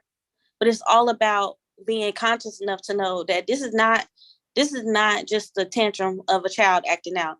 This child is really trying to deal with something. You see what I'm saying? This, like, something has affected her to where she is screaming and hollering like this. And at first, as women, we are observant and we also judge people sometimes. And also it's like, well, is the baby special needs? No, she wasn't special needs, or she may have been on the spectrum. I don't know. But I know that her mom was conscious enough to take her away from the crowd and say, what's going on? You see what I'm saying? So we need to get back to that conscious parenting. And also the generational gaps between, that's what we're talking about, the generational gaps between children, parents, and grandparents. It takes a lot of work for the grandparents to try to reach the grandchildren. And that's what's exhausting, because the grandparents is trying to understand the child, and the child's trying to understand the grandparent, and the grandparents trying to do rules that they had to abide by when they were growing up. But you grandparents got to understand that they were growing up in the 60s and the 70s. Like, those rules don't apply to me. I'm saying they don't apply because they just don't work anymore. You're trying to give me rules before social media, before the internet, before Google, before cell phones, data, all of that was invented. It's just not going to work. So you have to give rules that are age appropriate, that instills responsibility, but also it teaches them how to think critically, and it causes them to be effective young adults. And so that's where it gets tricky. That's where it gets hard, because we're trying to teach children how to be effective young adults. But what we're not doing is actually becoming effective adults ourselves. And so we have to do the work, because like we can put the blame on these children is just ratchet. Yes. Some of these children are where it come from. Some of these children are genuinely products of their environment. and you have to understand, like how can you be different when you see no different? And the only time you see different is your teacher for maybe 8 hours a day, but you don't even get that whole 8 hours of being around that teacher or being instilled. You see what I'm saying? Like it's so many distractions going on to where like how can you get? I think I'm sorry for cutting you in. No, go ahead. I want to say, but that's why I feel like for me and it's hard as a teacher. But I try to tell my students that you have to want that change for yourself. It's a conscious choice. Cut your audio off. Oh, I was honestly just talking I was truly just talking to you behind it. No, they needed to hear this. Oh, I didn't know. I was just about to say to her is that, because I actually see it in the classroom, that I was truly going to be like, that's why I tell my students all the time that it's an active choice. Like it's an active choice to do better, to want better. Like for instance, and that goes back to what we was talking about earlier, how you were saying how you were proud of the little girl for standing up for herself and bullying. And I thought I saw a run that like I teach my kids, I don't care who it is. I don't care if it is somebody bullying. Don't stoop to nobody's level because people want to see you do that. People want to see you act out and look like a fool so they don't have to check themselves because it's almost like misery loves company. And even though my students don't get it, and this is what they tell me, to be like, so I'm just going to let somebody talk about me behind my back.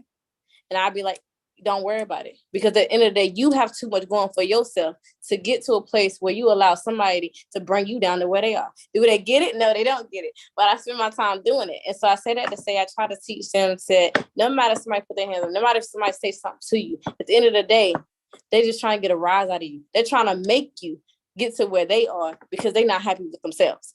And so it's a lot. That's what I be saying. And my thing is that you gotta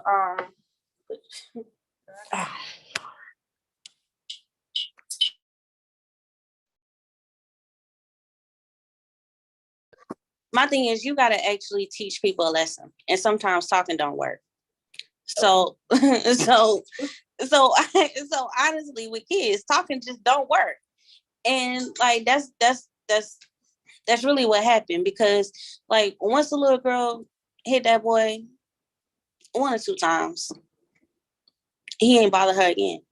But I was gonna say, like, because Andre had a situation like that where a girl, 2 boys was hitting on this girl. Yeah. And the whole time he wrote them up and sent them to the office. But so they were chasing her around the room. See, I would be our teacher. I wanted to bust them in their chest for hitting a girl, but that's just me. But no, they running around the room because she's trying to fight them, right? Yeah, I would have tried to fight them too. But in my mind, as a student, but that's me. Okay. But in my mind, I was like, you sent them to the office, but she also put their hands. They were bullying her, yeah. But she put her hands on them. See, so they all should have been. So for all my family members that know me, they know I never got suspended. But honestly, like nobody ever tried to. No people who try to bully me, they ain't doing no more. Because listen, I thought critically and how to get them back. And when I got them back, they ain't get me back. So like that's all I got to say about it. Like the statute of limitations is over with. Like my mama can't beat me for this, but understand this. Like when they tagged me in front of the teacher, they got in trouble. But best believe I got them in one of them back stairwells where no cameras were and no school resource officer could get to them in time, and I got them back because you just not gonna try me. Like it might have been a couple of days later, but listen, I had weapons. Like this is a rat tail comb. You touch me, I hit you with that rat tail comb. Hey teacher, she hit me. Oh, Kayla hit you? I don't believe that. But see, for me, is what's going on is you're telling kids that it's okay. It's not okay. But it's not okay. But also, I learned this from if you tell a child, if a child tells you to stop touching them, mm-hmm. and they go through all the proper channels, mm-hmm. like I have a 3 rules. Somebody hit you, you tell the teacher, mm-hmm. right? Mm-hmm. Somebody. No. Somebody hit you, mm-hmm. you say, leave me alone, right? Mm-hmm. They don't leave you alone. Somebody hit you again, mm-hmm. you tell the teacher. The teacher don't do nothing because often that's what happens. And number 3, you already done told them to leave you alone. You already went through the proper channels. Number 3, oh, you hit me again, I wail on you. see, now you got documentation because I done told you to leave me alone. I done told the teacher, and now you're still hitting me. Nothing is improving. No, you well on them because honestly, and I feel real passionate about this because honestly, you have to stop people in their tracks because like turn the other cheek. Yeah, turn the other cheek and let's glorify God. But also, how many cheeks are you gonna hit before I hit you back? Like sometimes it just don't work. And I understand that you all nonviolent, you want to be Mary Poppins. Be Mary Poppins, but I'm gonna be Okay. Kayla, come on back, baby, come on back. She got me with the Mary Poppins. You can come for me and say it's Mary Poppins all day long. I don't care what you say. Okay, let's go on. Danielle, come on in. Hey, Mary Poppins. Okay, so Michelle, you know what I say about Mary Poppins. That's mama. Her Mary Poppins bag. I do have to say, and I know it's not popular opinion, my son has always been taught, if somebody hits you, hit him back. I was bullied myself as a kid, and in my head, and I was always told that tell the teacher, and none of that ever worked.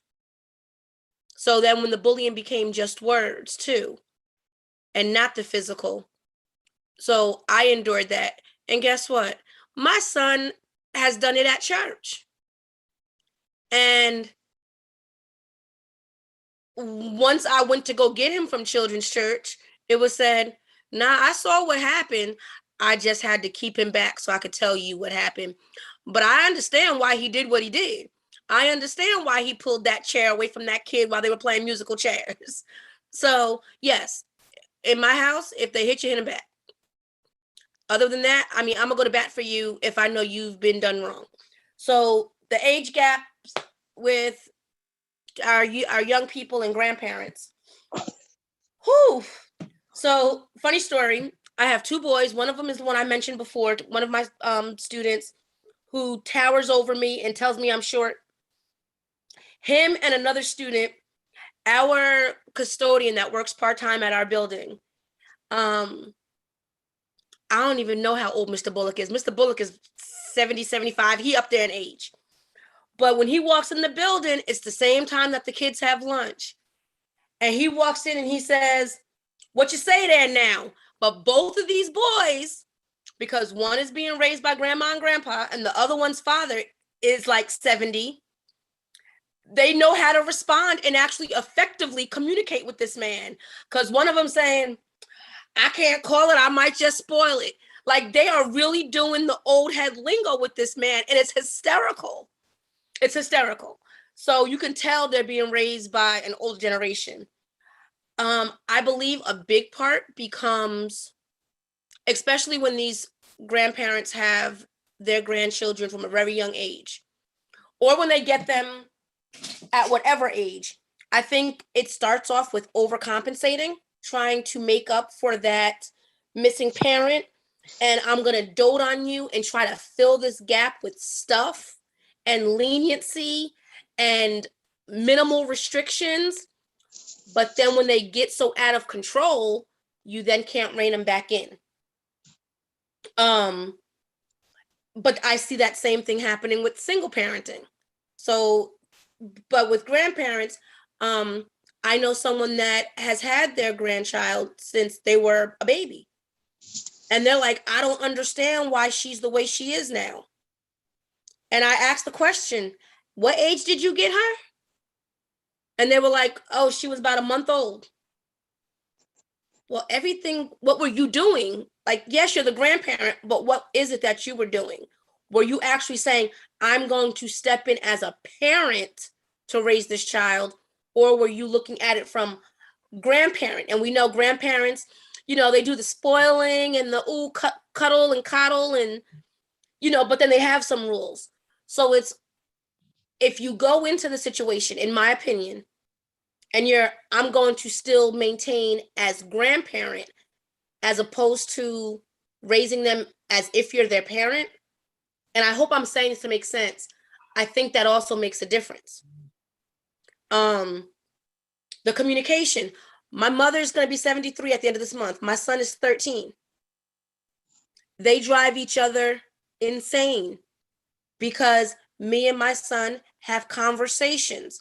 I ask him, what do you want for dinner tonight? It's just me and him. I'm not going to just randomly cook stuff for food to go to waste. So I actually have conversations. He may do something and I'm like, hey, explain to me. Let's talk about it. My mama ain't doing no talking. My mama is that I said it, now do it. That's it, end of story. Plus she's her religious beliefs. So I think that the age gap is a huge issue, especially when it's not for the child, in my opinion, to try to understand the grandparent or the elderly parent.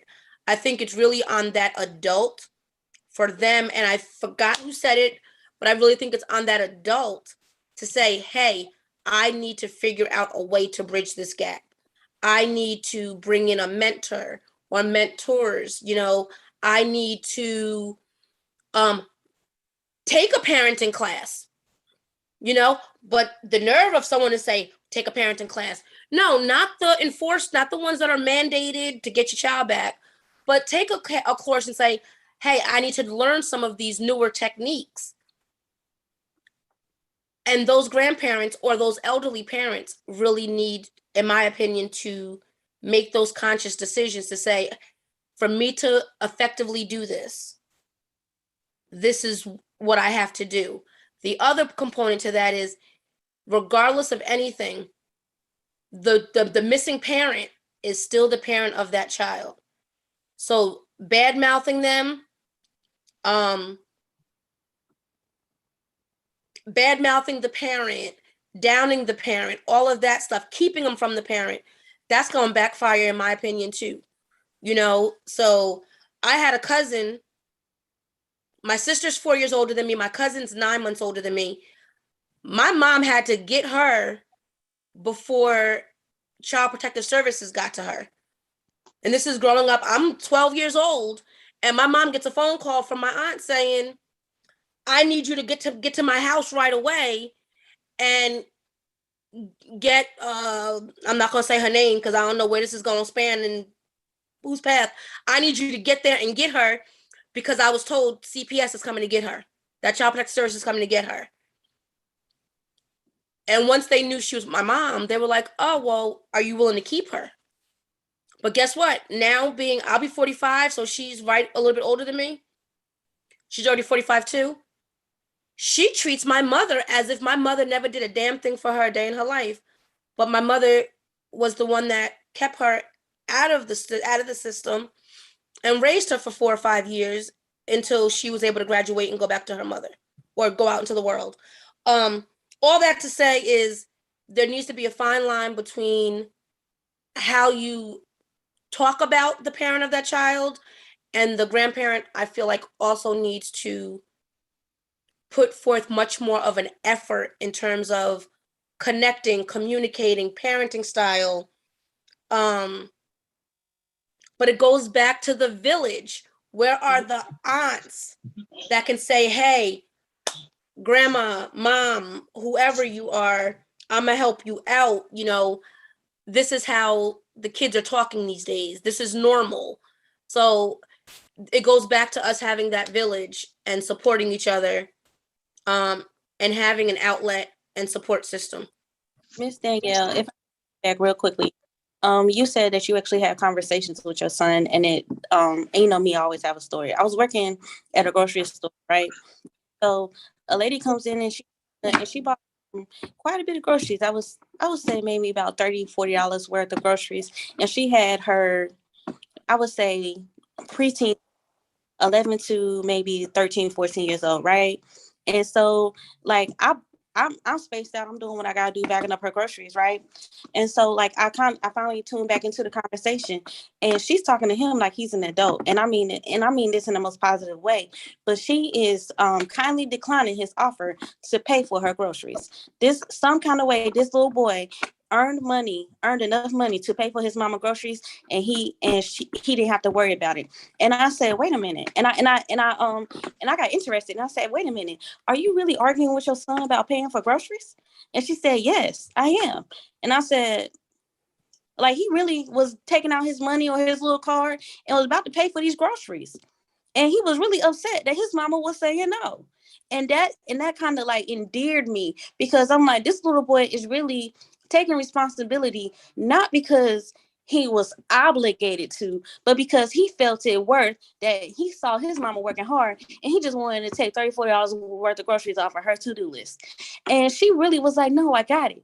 And he was like, but, and she was like, and they were going back and forth. I didn't really, like I said, I was in my own zone and I didn't really hear the full conversation, but she was really talking to him like he was a little adult and not downing him or anything. But she was really like, no, I got it. And he was really perplexed, really appalled. And I think that goes both ways, though. That can go two different ways, which is because we have young people now that are 14 years old and responsible for their own cell phone bill, or the current day, remember when we had our little McDonald's jobs when we were in high school, it was for those, because we wanted to go to the movies or we wanted to buy our friend a birthday gift. We had those different things. Some of these kids now actually have to pay a bill in the house. Yes. Mm-hmm. Come in. Don't blow my words. I'm on something. But with that I'm sorry, my son came in. With that being said, it's like you get, in my opinion, once you have a child paying a bill in your house, they now are almost at adult level, in my opinion, to some degree. Because it's when you say, stop running up the electricity, I'm gonna keep the light on. This is my bill. I pay for it. I can keep my lights on. I pay half that bill. But the flip side is, and Michelle, I'm gonna put this out here. A bunch of us went out to lunch after a book event that Michelle had. And we went to a buffet. And when it was time to pay for that meal, and I gotta give, I may want to choke him out sometime, but it brought tears to my eyes. Like, I was like, oh my God. I was like, and then I had to ask him questions. Her 17-year-old, he pulled out his card and said, no, Mom, I got this. She said, you're paying for yours, right? He said, no, I'm paying for all four of us. So for her and his two siblings, he said, I'm gonna pay for all of us. And she's like, you sure? And I'm like, oh, and I'm a mushball. And he did that. And I'm like, so how'd you feel about that? Because of course the teacher in me, the special educator in me, the single mom of a son in me is going, how'd that make you feel? So everyone else is saying kudos to you, but how do you feel about it? And he was like, nah, it feels good to be able to do this. So I'm kind of, the mom in that situation, to me, could have said, okay, this is the cereal that you wanted, and this is your juice. You can pay for those. Like, that could have been worked out but I can see where she's coming from. My son has, when was it, Mother's Day, Michelle? We went out for lunch for Mother's Day, took the kids out. And the deal was, just pay for yourself. Like I told him, don't pay for me. Don't make me pay for you on Mother's Day. Just pay for yourself. And he did. And he knows how to use his card. So there's the empowerment we do with our kids, our young people. And with my son, yes, it's conversations. And there's times that his tone may switch up a little bit. And then he's on this growth spurt. And he keeps doing, oh, I'm taller than you. And I'm like, but I can knock your ass out. And Michelle's like, nah, don't warn him. Just do it. Don't warn him. So I say that to say, it's me and him. Like, I'm not ruling my house like a dictator. And yeah, what I say goes. But I ask his input. We have conversations. We have dialogue. I ask him stupid little stuff, really, where he has no input. How do you think, we just moved, how do you think I should position this sofa? You gave me your opinion. Doesn't mean I'm gonna listen to it or follow through with it. But teaching our young people to be able to advocate for themselves And some of that starts with basic, simple conversations that Right. we have with them. at Right. home. It was the fact that he was empowered to speak up for me. And that's dope. Because it wasn't even like an argument, like she was shooting him down, declining. She was very calm. She didn't raise her voice or anything. She was like, no, I've got this. And I want to say that it wasn't even junk food that she was buying. She was buying very responsible items, like stuff that you need for a whole entire household, not just him, because obviously I believe she had more than one, but he was the only one who came to the grocery store with her. So he was empowered enough to like help her grocery shop. You see what I'm saying? So he was like, no, I got it. And it was just him being empowered. Like I said, them throat chakras are showing up in these kids. You see, they're being open, and these kids are being empowered to advocate for themselves, to have body autonomy, to have these conversations with adults, to articulate their feelings and to say what they like, what they don't like, who they are, and all these kinds of things. And it's very interesting to see, because you can tell, unfortunately, you can tell who is being raised by which generation. So I was raised by a baby boomer, but this child was being raised by a potential millennial. You see what I'm saying? So it's a whole different dynamic. And sometimes it's the fact that I think she should have let him pay, because that also shows him the nurturing side of being a man as well. Okay, it's not a man's duty to pay for everything. That's exactly. He had an opportunity to do that. And I think my children have done that a couple of times for me.